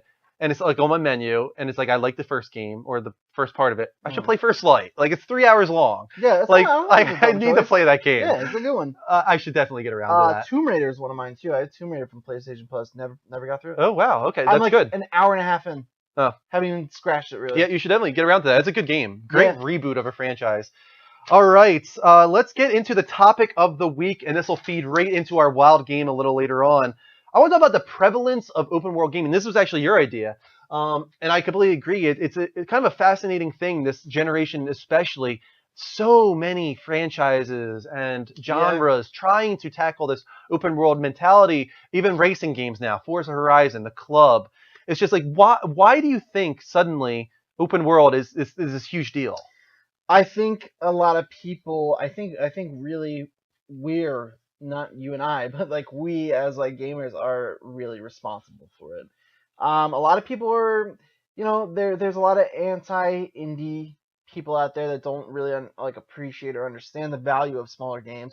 Everyone's like, I hope it's 300 hours long. And it needs to be like so. And I think that has a lot to do with it. And these people are like, all right, well, what sells the best? What keeps people buying DLC? Adding to this is an open world where you can always add more. Mm-hmm. And I think the sense of freedom is something a lot of people like. I know a lot. Me sometimes when I'm playing a game and I'm in the middle of a story, I feel like kind of trapped. and I would like to just go veer off and do whatever. And now things are getting so advanced to the point where you can literally do whatever you want to do. Yeah. Grand Theft Auto 5, for example. That's the thing is, I do agree with the whole DLC thing, and I imagine it's probably really great for developers. They probably make a lot of money from people coming back into these worlds because you can really fill it out with more stuff with these open worlds. But statistically, as far as what I've read, open world games are rarely finished. Yeah. And not even like considerably so. Like it's like very low percentage wise. Like Grand Theft Auto, if you look at the average like percentage completed of the game, it is really, really low by the general. So most of the people that buy these open world games never finish them. So it would surprise me that probably they come back for this DLC even though they never finished the game itself. Me being one of them. And I plan to, don't get me wrong, Grand Theft Auto 5 I do want to finish. But open world games in general, I've talked about this many, many times on the show, are not typically my cup of tea. And when a established franchise especially goes towards open world, it scares me. Yeah, like considerably scares me. The Grand Theft Auto, I think, is a little bit of a exception to the rule, especially Red Dead Redemption. That's like one of my favorite games ever, actually. Yeah. I love Red Dead Redemption. There's a way to do it right. I love Infamous. And I think the case is like I have to feel like there's really a great cohesive storyline in there that I can easily follow and easily keep track of and completely disregard everything else if I want to. I need to feel like there's this awesome storyline that I can follow if it's there. That's like really important to me when it comes to open world. So you need a main, like you want your main quest line to be there no matter what. Like yes. The Witcher, like you were a little shaken up that the Witcher 3 storyline was kind of like. It does shake me up a little bit that it seems like the focus was more on just questing all over the place and not just on, if I want to, hey, the green markers mean storyline. If you want to just go from story point to story point to story point, you are welcome to do that. I do like the option, yeah. I agree with you. Like Infamous is one of them. Like if I remember right on the mini map, you can just go right to the story missions if you want and just go through the entire game that way without doing one side mission. I don't do that. You know, I do the side missions in Infamous, but I do like that if I'm in the mood to just be like, all right, I'm on story mode tonight. Like, there's my missions. Keep going. Yeah. Like, and just go through that route pretty quickly. I'm with you there. Sometimes I do feel like I want to do that. But the thing is, like, it's really hard to progress in these types of games anymore without doing all that extra stuff because your character just isn't there. And then sometimes there could be the opposite problem where you are overpowered by the time you get back to the story because you just got so distracted doing all this other stuff. There's a little bit of trouble balancing. I could see that for sure. I think The Witcher is, even though I'm a little concerned about the story itself being kind of brushed under the rug in comparison to just the world itself, that's what does attract me to it, is the world. It's just like, if you're going to do an open world game, it's important that the world is fleshed out. You know, like, if you're going to make a world that is the biggest ever that we've seen in a game, but all it is the same texture and rocks over and over again and a bunch of trees while you ride miles in game to get from location to location. Who gives a shit? Right. Like, it doesn't mean crap. But if you look at The Witcher, and we'll get to that a little later on, they freaking filled out this game. Yeah, there's so much to do, dude. There's just so much to do. Not even just in, like, missions and stuff, but the world itself, like, they had no reason to do this, but you'll have this beautiful ass like mountain waterfall thing where if you like stand over here, you got this amazing Kodak moment that means absolutely nothing, but they put it in there. Right. Like, it's just like, this is beautiful. Yeah. Why did you do that? Like, why did you spend hours and hours when it means nothing? It's because that's what's important in an open world game. It is the world building. You need to make it feel like this cohesive land and to tell a story, not just through story moments and characters, but through the world itself. Mm-hmm. Like, that should tell a story. It should, I agree. The other thing I'm pro open world games for is, like, you know, a lot of the games today are giving that, like, morality choices, this and that, and, like, what you do is going to affect your game later, and, like, I feel like a lot of them don't really deliver on that, but an open world game does it without even trying, almost, because especially something like The Witcher, where, like, you can just go, or Grand Theft Auto 5 is probably a better example of seeing as how I haven't played The Witcher yet.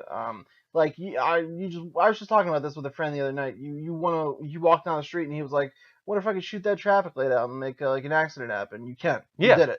I'm like, there's probably a good percent of people who never tried that, so his experience is drastically different. I think what kind of breaks morality systems is actually having a morality system. You know what I mean? If you actually have a bar on screen that says, you know, black, white, like where you are, it becomes black and white. Right. But if you're in Red Dead Redemption, which doesn't have a morality system, and you're just going around doing things, and you find a girl hanging from a tree by her neck because this crazy person took her off, and you decide not to save her, you're going to remember that. Like that's establishing your character in the world, not just in the game, but for yourself. Mhm. But typically in those kind of games, the world will react to you, and you're an outlaw now, and people are like, they remember your name. Oh, like maybe his sign is up on the wall, like wanted.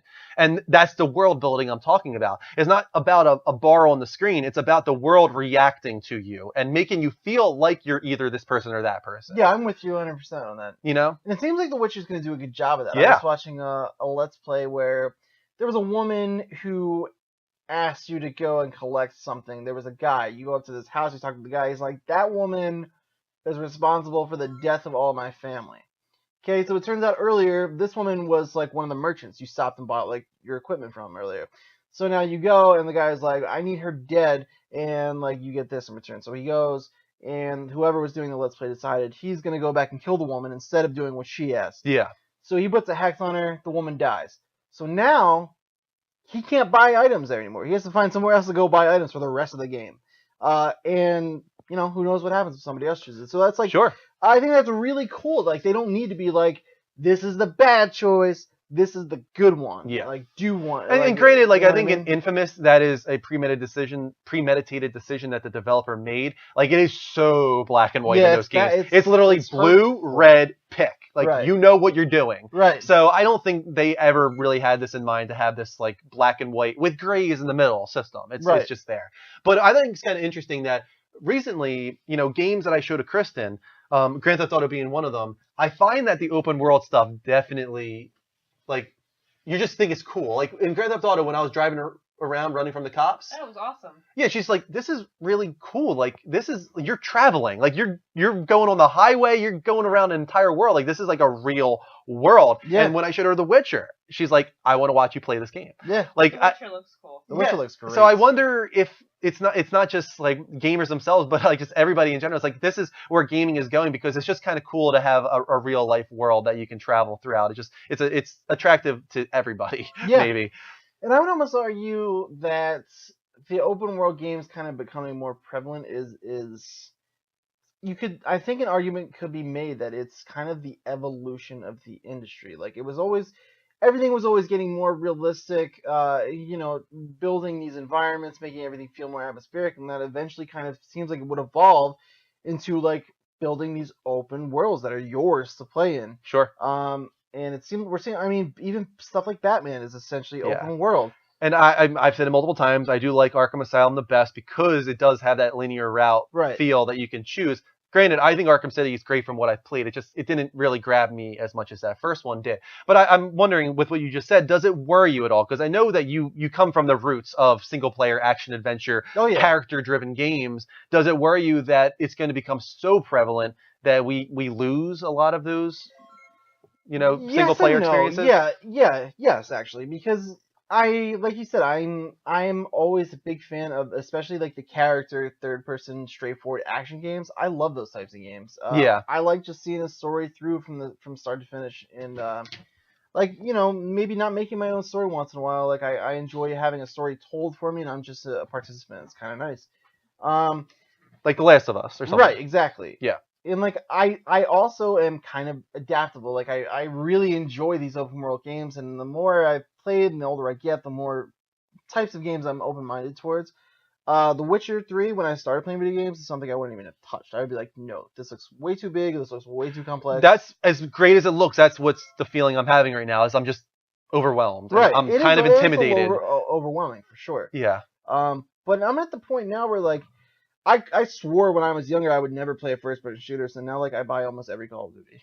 Yeah. Like, I'm just at a point now where I'm okay with this. I like this, but it does worry me in the sense that I think there's room for both, and I think they need to have both types of games. Sure. I'm wondering what you guys think as well, though. Let's open up the Skype lines. Call in. Let us know how you feel about open world versus, like, linear adventures. Where do you want the industry to go, and what do you think of the current trend, it seems, of many, many open world games, even driving games like Forza Horizon, The Club. You know, you don't get a lot of those circuit things anymore. And Drive Club, for that reason of being a more circuit-driven game, got lower reviews. Like, people wanted open world, and I personally don't think that's fair. Like, I think there should be a place for both. But I want to hear what you guys have to say. So call in on Skype at the Level Up Show, spelled exactly how it sounds, no spaces. We are also getting very close to goal number 2 tonight. 75 follows. We're at 71. Just 4 more follows, guys. Thank you to MG4 Dart, Johnny Lawrence, Battle S, Jojo XPL, Dr. Coctor, Instant Jedi, Caillou Fiba, Typical Rick, Big Jim, Call Me Nash, Johnny Gaming, Joker's Last Broadcast. I can't read this name. I can't. F3A12LS. I don't know. Yeah, good enough. Ted Bigham, Miss Hose, and many, many more. Thank you for the follows, guys. Keep them coming. And thank you for another one from Bajer. Let's take this call from Will, a.k.a. Tempest. Hey, Will. How you doing, man? Not too bad. Drew, how are you doing? We're doing great. Well, the topic right now is open world versus linear experiences. Where do you fall? I would say I like linear. I know the trend's going open world, but I'm still looking forward to The Witcher because it still has that linear aspect of the game. But it if still you has choose to go that way, yeah. If you choose to go that way, and then maybe that's what I like better, actually, to be honest with you. I like the linear, but it still has some aspects of going back. You can go back and forth. I kind of like that aspect more than the other way. So are you at all worried, as I was asking Dean, are you worried that you're going to lose a lot of those linear experiences that you used to have because the trend is going this way and, you got to follow the trends? I'm still old school. That's my problem. Yeah. So got to adapt. That's my biggest problem. I'm old school, so it's like I've played all the games I tend to play generally tend to have that linear story and then kind of have that branches off. Like Skyrim had like the story and then it branched off. Like you can do all the little missions and Assassin's Creed's like that. I hope they keep still. I'm hoping they're kind of going that way more than the other way, but I know they're going more the open world because you got like Grand Theft Auto and all that, whatever. So sure. Yeah. Yeah. Like, what is a series that you play that you would actually like to see go open world? Is there any? That's a good question. Actually, you know what? I would like to actually see. I know this sounds kind of weird, but I would like to see an open world Star Wars game. Sorry, that doesn't sound weird. That doesn't sound weird at all.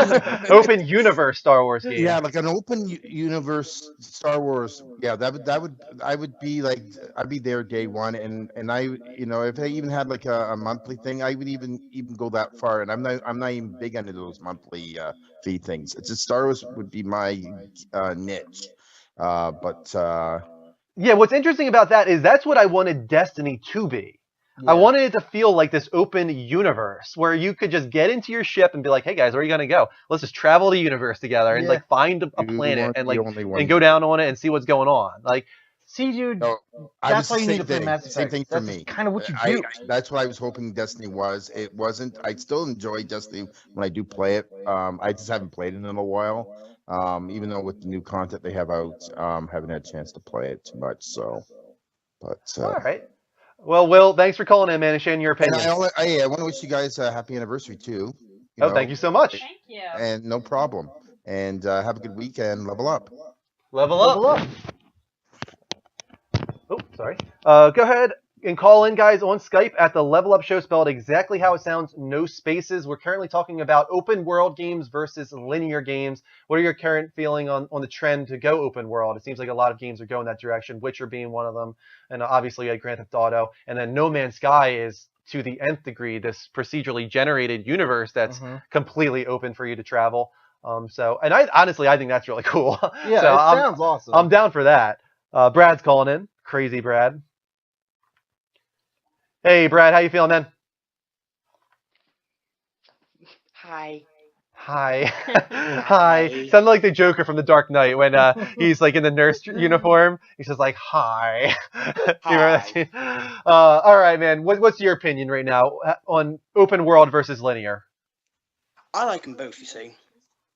I think if you're into a game where if you want to play a game, but you want to let's say side quests, but you can just go straight to story. I like with Borderlands, you can go either do side quests on the way or just go straight for the story. I like that, but also if I want to have like a change, I would go for open world, like I am Witcher, which I'm so psyched. Yeah, exactly what I was saying too. I like feeling like there's a path. If there is a path and I feel like it's there, it's like I'm okay. Like it's just when I feel like I'm being bombarded by just so many side quests and so many things distracting me left and right, and I have no idea. I lose track of what like the goal of the game from the beginning was, what that main story was. Yeah. And if that happens, where like let's say I wait 3 days to come back into the game, and then I start it up and I'm like, what was I doing? Like, what's the point? Like, if that happens, that's not good for me. Yeah, sometimes I've done that as well. Yeah, I feel like that happens to me a lot recently, where like it'll be like a week, sometimes 2 weeks, and I just like, I don't know what this is even about anymore. And I guess it can be that way for a lot of things, books, movies, or whatnot, but TV shows especially. But I like feeling like I never lose track of what the point of the game is. Yeah. I was at with when I first played Yakuza. Don't know how to say it. I'm still I played it like non-stop. Got halfway through the game. Didn't play it for a few weeks, and like, okay, now what to do? I forgot what I got to do now. Do I do this? Do I do? And like, what? So I had to restart the game over again to do it all. Like, yeah, right. I've had that before too, where I almost consider like maybe I just restart it. Like at this point, I'm that kind of person. Books, like if I'm reading a book and I read through a page and I realize I didn't absorb any of that, I will reread the page. You know what I mean? And that happens to me a lot. Yeah, I've done that. Yeah, I've done that a few times. Funny thing is, something for as like big of a Mass Effect fan I am.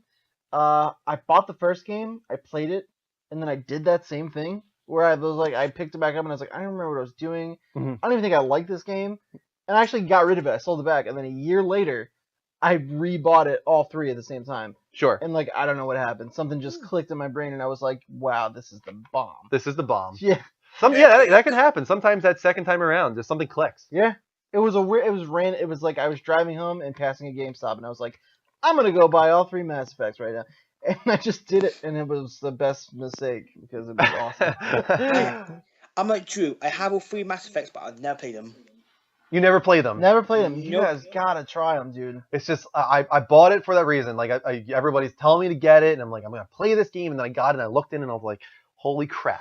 Like this is a lot of games. I was telling Derek in the chat, like, this is what drives me crazy about you, okay?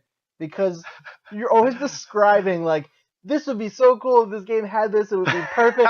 And I'm like, you already own this That's game. Mass Effect. You have it. And you're wearing the shirt right now, too. Oh, yeah, dude. Oh, God, dude. It's so good. I need to. You guys talk about it way too much at this point. It's like one of those games. I need to do like a Twitch segment around that, surrounding that game. You should. Like, that would be really late cool. to the party. Yeah. Mass Effect. Yeah, I think people would still enjoy. I'll watch that stream every time, dude.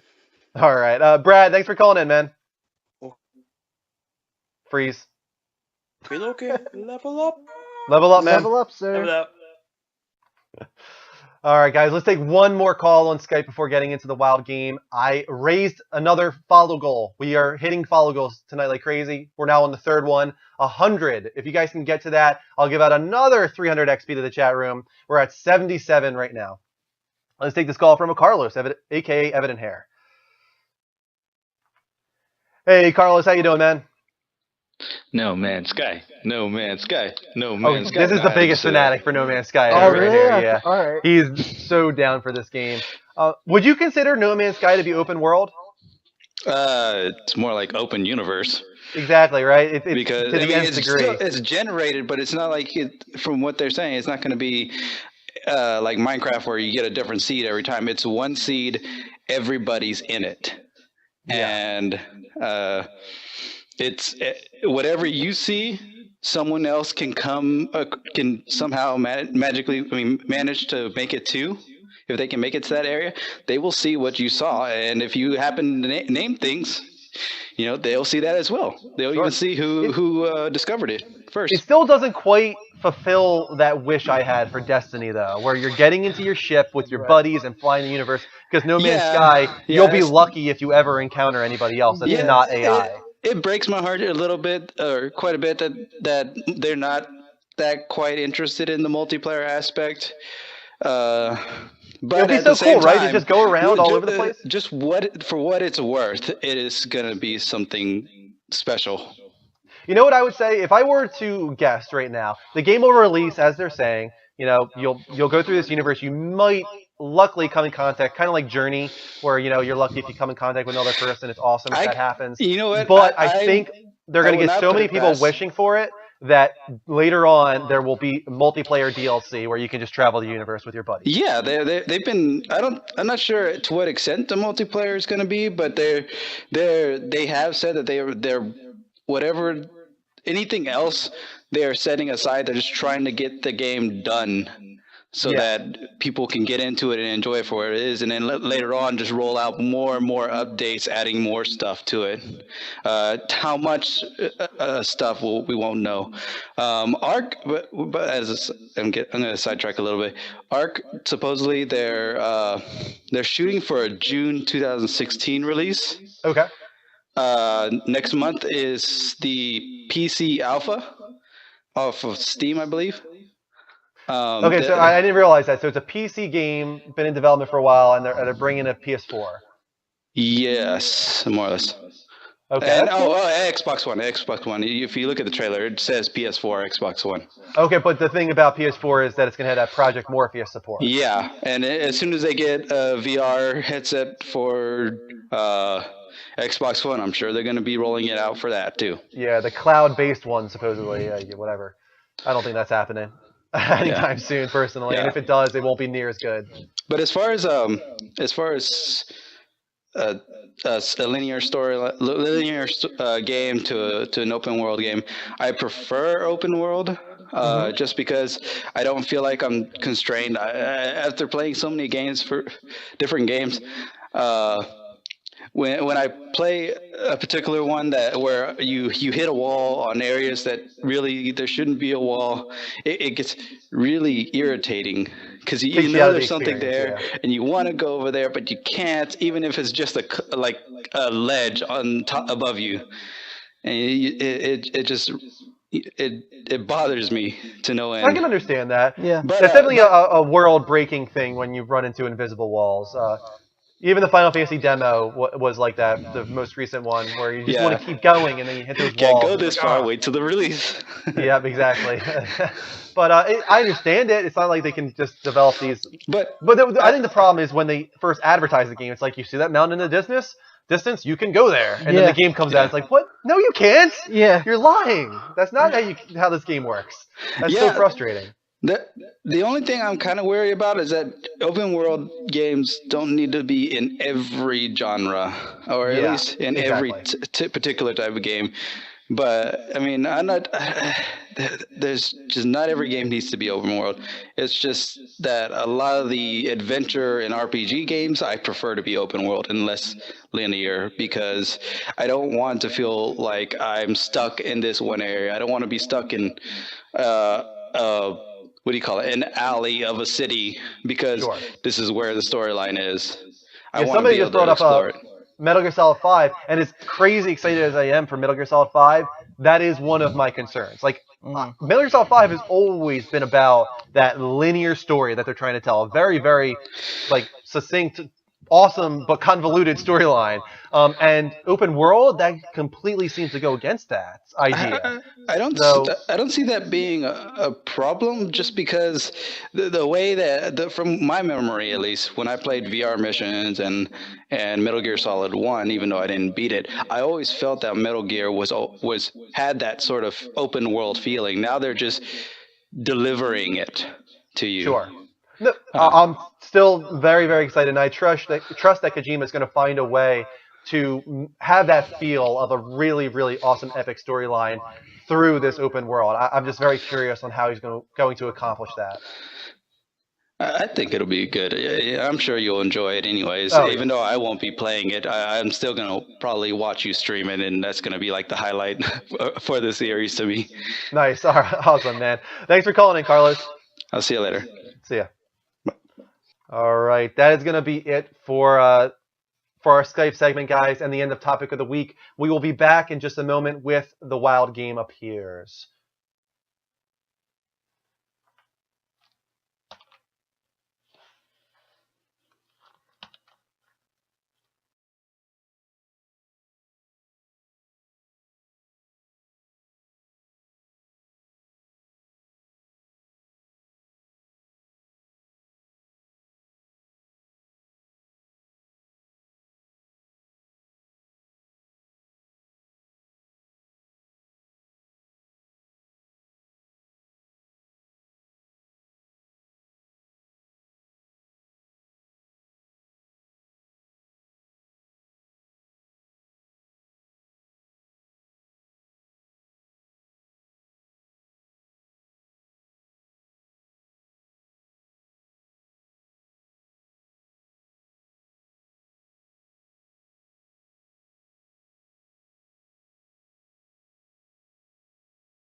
Welcome back, Level Uppers, to the Level Up Show episode 74. There's a gaming dedicated talk show on every Sunday at 10 p.m. Eastern Time. We talk all things gaming related, biggest gaming industry news, and we're about to get into the Wild Game Appears, which is our segment previewing a big upcoming game. I'm sure you guys can guess what it's going to be. But first, let's thank all of our follows. We hit 2 follow goals tonight, passing 75. Our current follow goal is 100. We just need 18 more follows to get there. Thank you to Mark Gamer, Off T9 Design, Zippy McTrippy, Keister, Niels, Icy the Pirate Fox, Devical78, YOLO Gamer, Sergeant Belly Rubs, Black Roar, Snorryman, Sox Fan, and Campers Are Lame for your Twitch hearts. Really appreciate those guys. Keep them coming. If you want to follow us, it's easy as hitting the heart button live from PlayStation, bottom left-hand corner of the screen. We're also on Twitter. We're on YouTube. Subscribe there to check out archive footage from the last year and a half. We have a t-shirt shop at Spreadshirt. And finally, most importantly, go to Patreon at patreon.com/levelupnetwork. Donate and get rewards in return. It's the best way to support us. Oh, and I do want to bring it up real quick. We have started Extra Life. Yep. The site is live. It is going through the chat room all night long. I think you guys probably have seen it. I will put the command in just so you guys can see it once again. We have already gotten donations. Did I type that right? I did. Go there, guys. extralife.org/participant/the-level-up-network. All of it goes towards Children's Miracle Network hospitals around the United States. We are playing for Children's Hospital of Philadelphia. We raised $1,700 last year. Our goal this year, $5,000.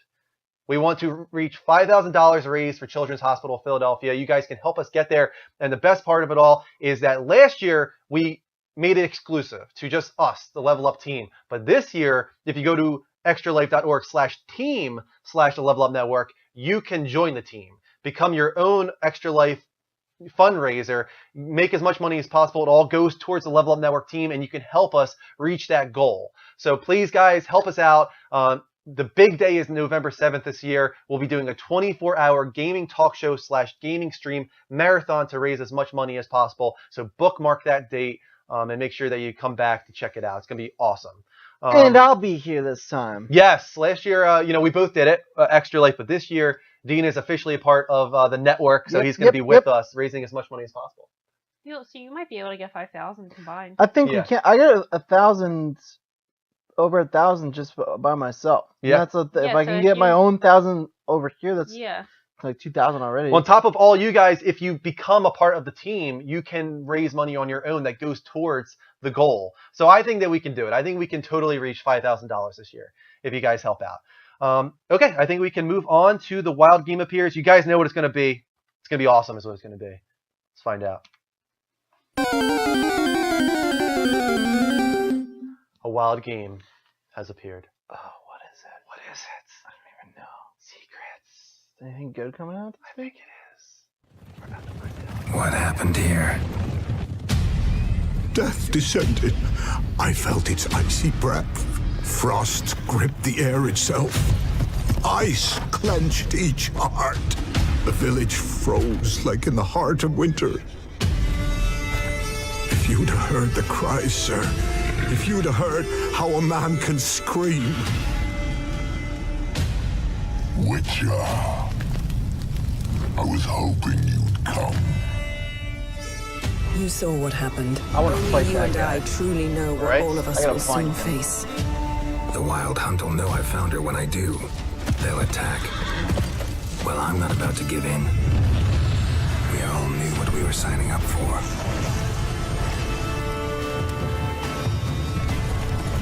Elder blood flows in Ciri's veins, which is why the Wild Hunt wants to capture her.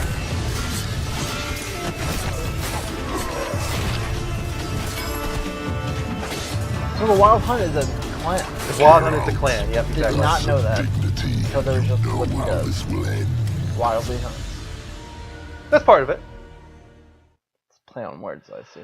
All right, The Witcher 3 Wild Hunt comes out this Tuesday. Technically, it comes out today, Monday, if you pre-ordered it on PlayStation Store, which is awesome. I'm going to be streaming it tonight, guys. 8 p.m. Eastern Time, I think is when it releases, technically. So look for us to come online then with it. But let me preface this by saying there's no way we are going to cover all that The Witcher 3 has to offer in this segment. It is a massive, massive game. One of the biggest I think I've ever seen. Before we start, Do we know if there are other games coming out on Tuesday? This Tuesday, I don't think so. I think The Witcher's the one. God bless them if they are. If there's other games coming out, check it out. See if you can find one. I'll try. Yeah. So Witcher 3 is, of course, continuing off the story from The Witcher 2. You control Geralt as he finds his way through his last chapter in the Witcher series. That's what they're saying. This is the last one. It's based off the books, so maybe that's why.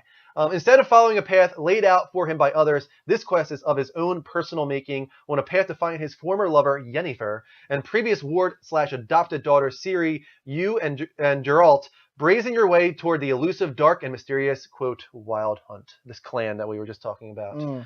So you'll quickly get tangled up in the politics of kings and regions, both fighting for survival and conquest. This is not a new concept to those familiar with the series, of course. This time, however, the major players that used the White Wolf, Geralt, and no more, and many of the secondary side storylines feel more rewarding. The side stories and quests are often just as entertaining as the main, if not more so. Make sure to embark on those quests often, as their outcome will affect how the way the main story pans out. That's the thing, is side quests in this are basically like main quests. Like, I was checking them out. Like, you have to, put yourself on this hunt, right?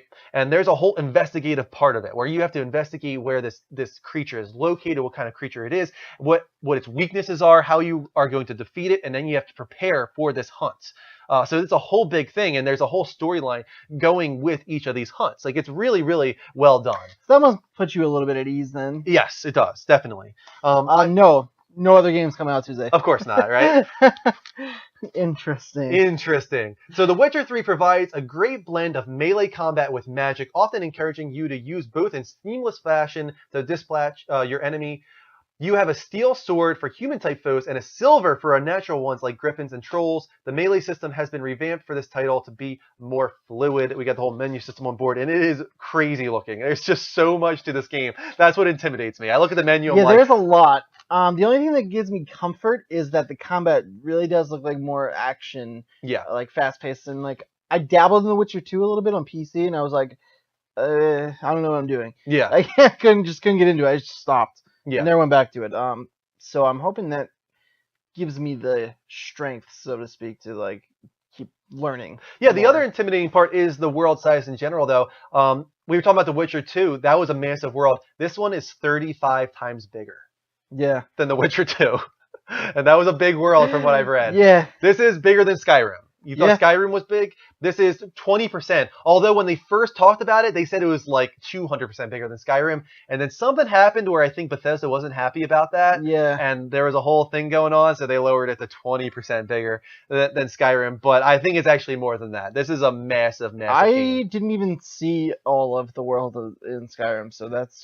crazy. And in order to traverse this world, there's a lot of means that you need. You got your horse, of course, but this one, I think for the first time ever, you can travel the sea. Yeah, by boat. On your trusty canoe/boat thing. Yeah. And when you're in the boat, you're still in danger. Because you can go into the water, you can swim in this one. There's a whole bunch of creatures underneath the sea, really crazy looking stuff, and they can damage your boat too. So they can come up above. Sometimes you'll see these massive creatures just like popping out of the water with their tail fins and stuff. It is so immersive in that way. Like at nighttime, everything is just, dynamic and seamless. The weather system, the day-night cycle, you'll be traveling the world, and nighttime brings out different creatures. The weather brings out different creatures. Most of the time, you're going to want to stay at an inn. Right. Don't go out at night. That's crazy. Don't do it. From what I've read. Yeah, I've heard the same. Yeah, sounds like it's pretty intimidating. But going back to the combat system, we were talking about magic a little bit. It's called Arcana, I think, in The Witcher. It's referred to as signs, each one having multiple uses. There are 10 total. These are 5 of them. You got Ignis, which is combustion. You'll see him doing this Arcana spell, holding back like werewolves, shooting out fire, setting them on fire. One especially is a swamp lake creature. They'll just come out of nowhere, try and tackle you down. They are very, very scared of fire, though. So there's that whole system, kind of like Pokemon, right? Yeah. Your Pokemon, this one's afraid of ice, this one's afraid of fire. The same with The Witcher. So you're going to want to keep track of which enemies don't like which element types. Then you got Ard, I think is how you say it. It's a kinetic blast, like a force push. You'll see him do this a lot too, where he just like pushes out his hand and blows everything away. It's pretty cool. Yeah. You got Axel, which is stun. You got Quen, which is defend counter. And then you got Arden, which is slow. So this is what you'll do to set traps for hunting monsters, is what our good friend Mike wrote here. he put this together for us. He's, I think, still in the chat room, right? Yeah, he's there. Cool. He's hanging. So CD Projekt Red, they're the guys who are developing this. They're very well known for visually stunning games, and they have not failed us on this one at all.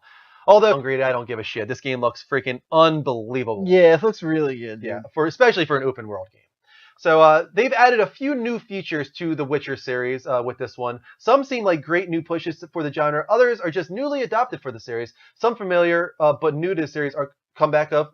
Horseback, as I was saying, swimming underwater, firing a crossbow underwater is one of the things you can do. Crossbow is going to be very useful for those aerial enemies, of course. Mm-hmm. There's so many different types of enemy types in this game. One new ability is the Witcher Sense. I was talking about it a little bit earlier. This is like the detective mode from the Batman series. It helps to track enemies and creatures. Sometimes you'll see like footprints and stuff like that. Those are the ways to hunt them down. Hunting creatures plays a much larger part in this title than previously, highlighting Geralt's Witcher profession, showing just how proficient he is. There are monster contracts that can be accepted as you hunt down the creature, kill it, and bring back proof. Or interestingly, you can befriend the creature and kill those that want it dead. That's interesting. I didn't know that part. There's a lot of crazy choices. Yeah, there's a little bit of a morality system in this game, for sure. It's not like we were talking about earlier. It's not that black and white where you have a bar telling you what you are, but you can be a little bit more of an outlaw where you don't want people to like you, or you can try and get people in with you. I was watching a video where you're in a bar and some guy's coming up to you trying to cause problems, and you have this choice of say stand back or die, or I'll buy you a drink. Yeah, he's like, I'll buy a drink for the whole bar. Let's all, drink together. So you can definitely choose what kind of person you want to be in this game. And I think the world will change around you dynamically, which is awesome. That's what is world building to me. Right. That's what makes you feel like you are a part of a really cool experience, a world, a storyline. And The Witcher seems like it nails that for sure, especially this one. There are true to genre series crafting and ability upgrade systems, as well as mutagens, which allow you to upgrade certain abilities further. Climbing is this, so for those expecting to be able to jump around the world like a Dragonborn will be disappointed to find an Uncharted-esque traveling system, traversal system. But it's still cool that you have that traversal system. Going back to mutagens, the trailer that we saw, the cinematic one, that was trailer of the week, that was a mutagen that he took, where he drinks the thing, it turns his blood into acid. And this is the kind of things you're going to need to think about when you go into a hunt, This is a witch, she's going to bite me. This is a vampire, it's going to bite me. I'm going to drink this thing, it's going to make it so that if it bites me, I poison it. Right. Things like that are actually not just a part of the cinematic trailer. That is something you can do in the game. Which is so awesome. So awesome, right? Going off of that, there are tons more to this game, like a day-night system, AI, dynamic environments. Hell, Geralt's beard will even grow as you play along, and you can shave it if you want. And we didn't even cover the fact that at a certain point, Ciri will be a playable character, which is kind of like your adopted daughter in a way, and she's very powerful. A lot of people the Wild Hunt is hunting her down, I think, for that reason. She is very special. So you get to play her in this game, and that's something that's completely new to the Witcher franchise, and I'm very curious to see how she controls differently. It'll kind of be like a Batman thing there, So it's not a two-player type of thing, it's like a dual play type of feature. I think it's dual play in that, you could switch between, but it's not dual play in, two people playing at once. Right. It doesn't have co-op. Okay, right. It's, from what I know. Correct me if I'm wrong, guys. I don't think this game has I haven't co-op. heard anything about any kind of co-op, so. Yeah, but there's so much that we could cover about this game. It has over 100 hours of content and tons of side activities. So be prepared. This game is absolutely massive. It's absolutely stunning looking. It's got a full, not just like the armor that you can change, but the weapons. It's all on screen too. It's not like those games, like old school Final Fantasy games where you're changing your armor and stuff, but it's not reflected on screen. In this one, it's all reflected on screen. Yeah. You can look pretty goofy if I you heard want. you can like give them haircuts and stuff. Yep. It's crazy. Yeah, that was one of their level April of Fool's detail. jokes, actually. If you remember, they released this supposed DLC image where you can give them really funky looking haircuts and like beard styles. It was a joke, but it's not too far from the truth. Actually, you can change his hairstyle. You can shave his beard or let it grow insanely long. I think you can give him a mustache if you want. I'm gonna let that beard grow. And there's a lot of romanticism to this game too. You can choose like a girl you want to woo. There's a lot of sexual content, by the way. Yeah, supposedly you can have sex on a unicorn, is what I'm reading. Yep, sounds awesome. That's been the popular line this week. Yeah, Sex on a unicorn. Hopefully, like rainbows explode from it or something. I don't know. I think that'd be pretty cool. But yeah, there's just so much to this game that's why it can take 200 hours. But it's from what we've heard, if you go through that main linear storyline, which is probably what I'm gonna do, it's around like 30 hours, which is still a very meaty experience. Yeah, for sure. So you don't think you'll touch any of the side stuff? Oh, I will for sure. I think it's going to happen. It's just like organically, right? Yeah, probably. I would imagine so. I think that's what's cool about The Witcher from what I've seen is you're going to be just traveling this path, going through your system, and then something's going to happen on the side where it's like, I just can't resist this. Like, But it's not going to be like a fetch quest. It's going to be like a legit side quest that has a story that builds this world, builds the characters in the story surrounding this world, all while being a side quest, you know?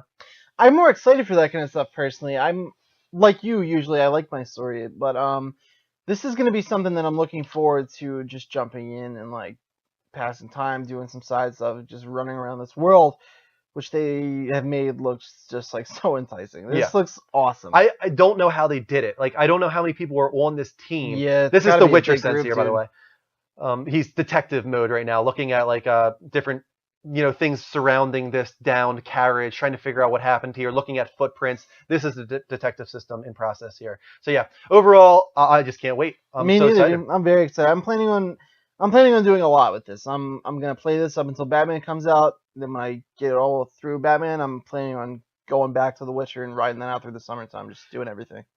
This is unusual for us, guys, but we're going to be streaming this all week long, actually. All of us are going to be taking part in this. Starting with me tomorrow, I'm going to try and get in as soon as it's live. We don't typically do that, but I feel like this is the first chance I have. Usually if you pre-order a game on PlayStation, you can't play it until like 3 a.m. Right. But this one, for some reason, it's like 8 p.m. Eastern time tomorrow. So I will be on, guys. Look out for me. And then Tuesday, Mike will be doing his How Not to Play series with The Witcher. Beast of the Week on Wednesday with The Witcher. And then Thursday is Level Up Direct, another gaming dedicated talk show entirely focused on taking Skype calls from you guys. Friday, I don't know if I'll come back to The Witcher. I might do something a little differently. Also, Chris is not going to be here this coming weekend, so I might do a lot of different things over the weekend. I'm not sure what yet. I might do some talk shows as well as game streams. And then, of course, Sunday, come back again for the Level Up Show, episode 75 next weekend. We do that every single week. And I think that's it. We didn't finish off the entire Witcher video. I had like 15 minutes worth, but we came close. So I think that's going to be it for us. We got a lot of follows, though. We didn't get to the 100, but we got 84 so far on the screen. Thank you to Trusting Galaxy, Colin35, Flipknot, Mark Gamer, of T9 Design, Zippy McTricky, Keister6, Niels75NL, Icy the Pirate Fox. Keep them coming, guys. We might get to that 100 if you guys start following right now. Other ones included Devcol, YOLO Gamer, Sergeant Belly Rubs, Black Roar, Snorri Man, Sox Fan, Campers Are Lame, Bajer, Johnny Lawrence, Battle S, Jojo XPL, MG4 Dart, Dr. Cocter, Instant Jedi, Kaio Fiba, Typical Rick, Big Jim, and many, many more, actually. Probably a good 50 more than that. There's another one from Bran the Builder. Bron, maybe. I don't know. Good name, though. Feels like it was inspired by Game of Thrones, if I was to guess. Kind of like Bran, but instead of Bob the Builder, it's Bran the Builder. Another one from Luna Weiss, 1-2. Kristen, you have any final remarks? No, I'm just tired. Yeah, I understand. You stayed down the entire night, though. No, there's no Kristen's Corner tonight, I guess. Do you want? I'll check real quick. Hippo, thank you for the follow. Tyspin donated. It's been a while since we had a donation, but Tyspin just did it. Thank you for that, man. It's 25 XP for $1, so I got to give him 125 XP. Nice. Thanks, Tyspin. Tyspin, you're awesome, man. Hold on, I'm going to do this right now. I don't want to miss before I forget. 125 XP to Tyspin. You're awesome, man. Thank you so much. What was I going to do? I was going to look at our Twitter real quick, see if we got any good tweets.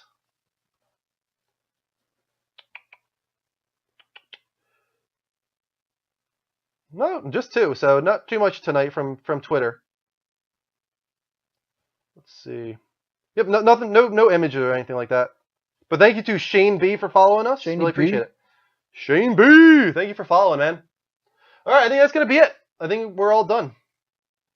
Once again, thank you to Hippo, Luna Weiss, and 9Fox for refollowing. Thank you to Tyler for donating. You guys are awesome. And we'll be back tomorrow with Witcher, or today with Witcher, and all week long with gaming talk shows and game streams. Until next time, guys, take care, and as always, level up. Level it up. So excited for Witcher. All this night did was hype me up for Witcher. Yeah, totally. A whole bunch. Bogey always knows when the show's over. He really does. He's a smart little guy. Get used to the music. You're a smart little dude.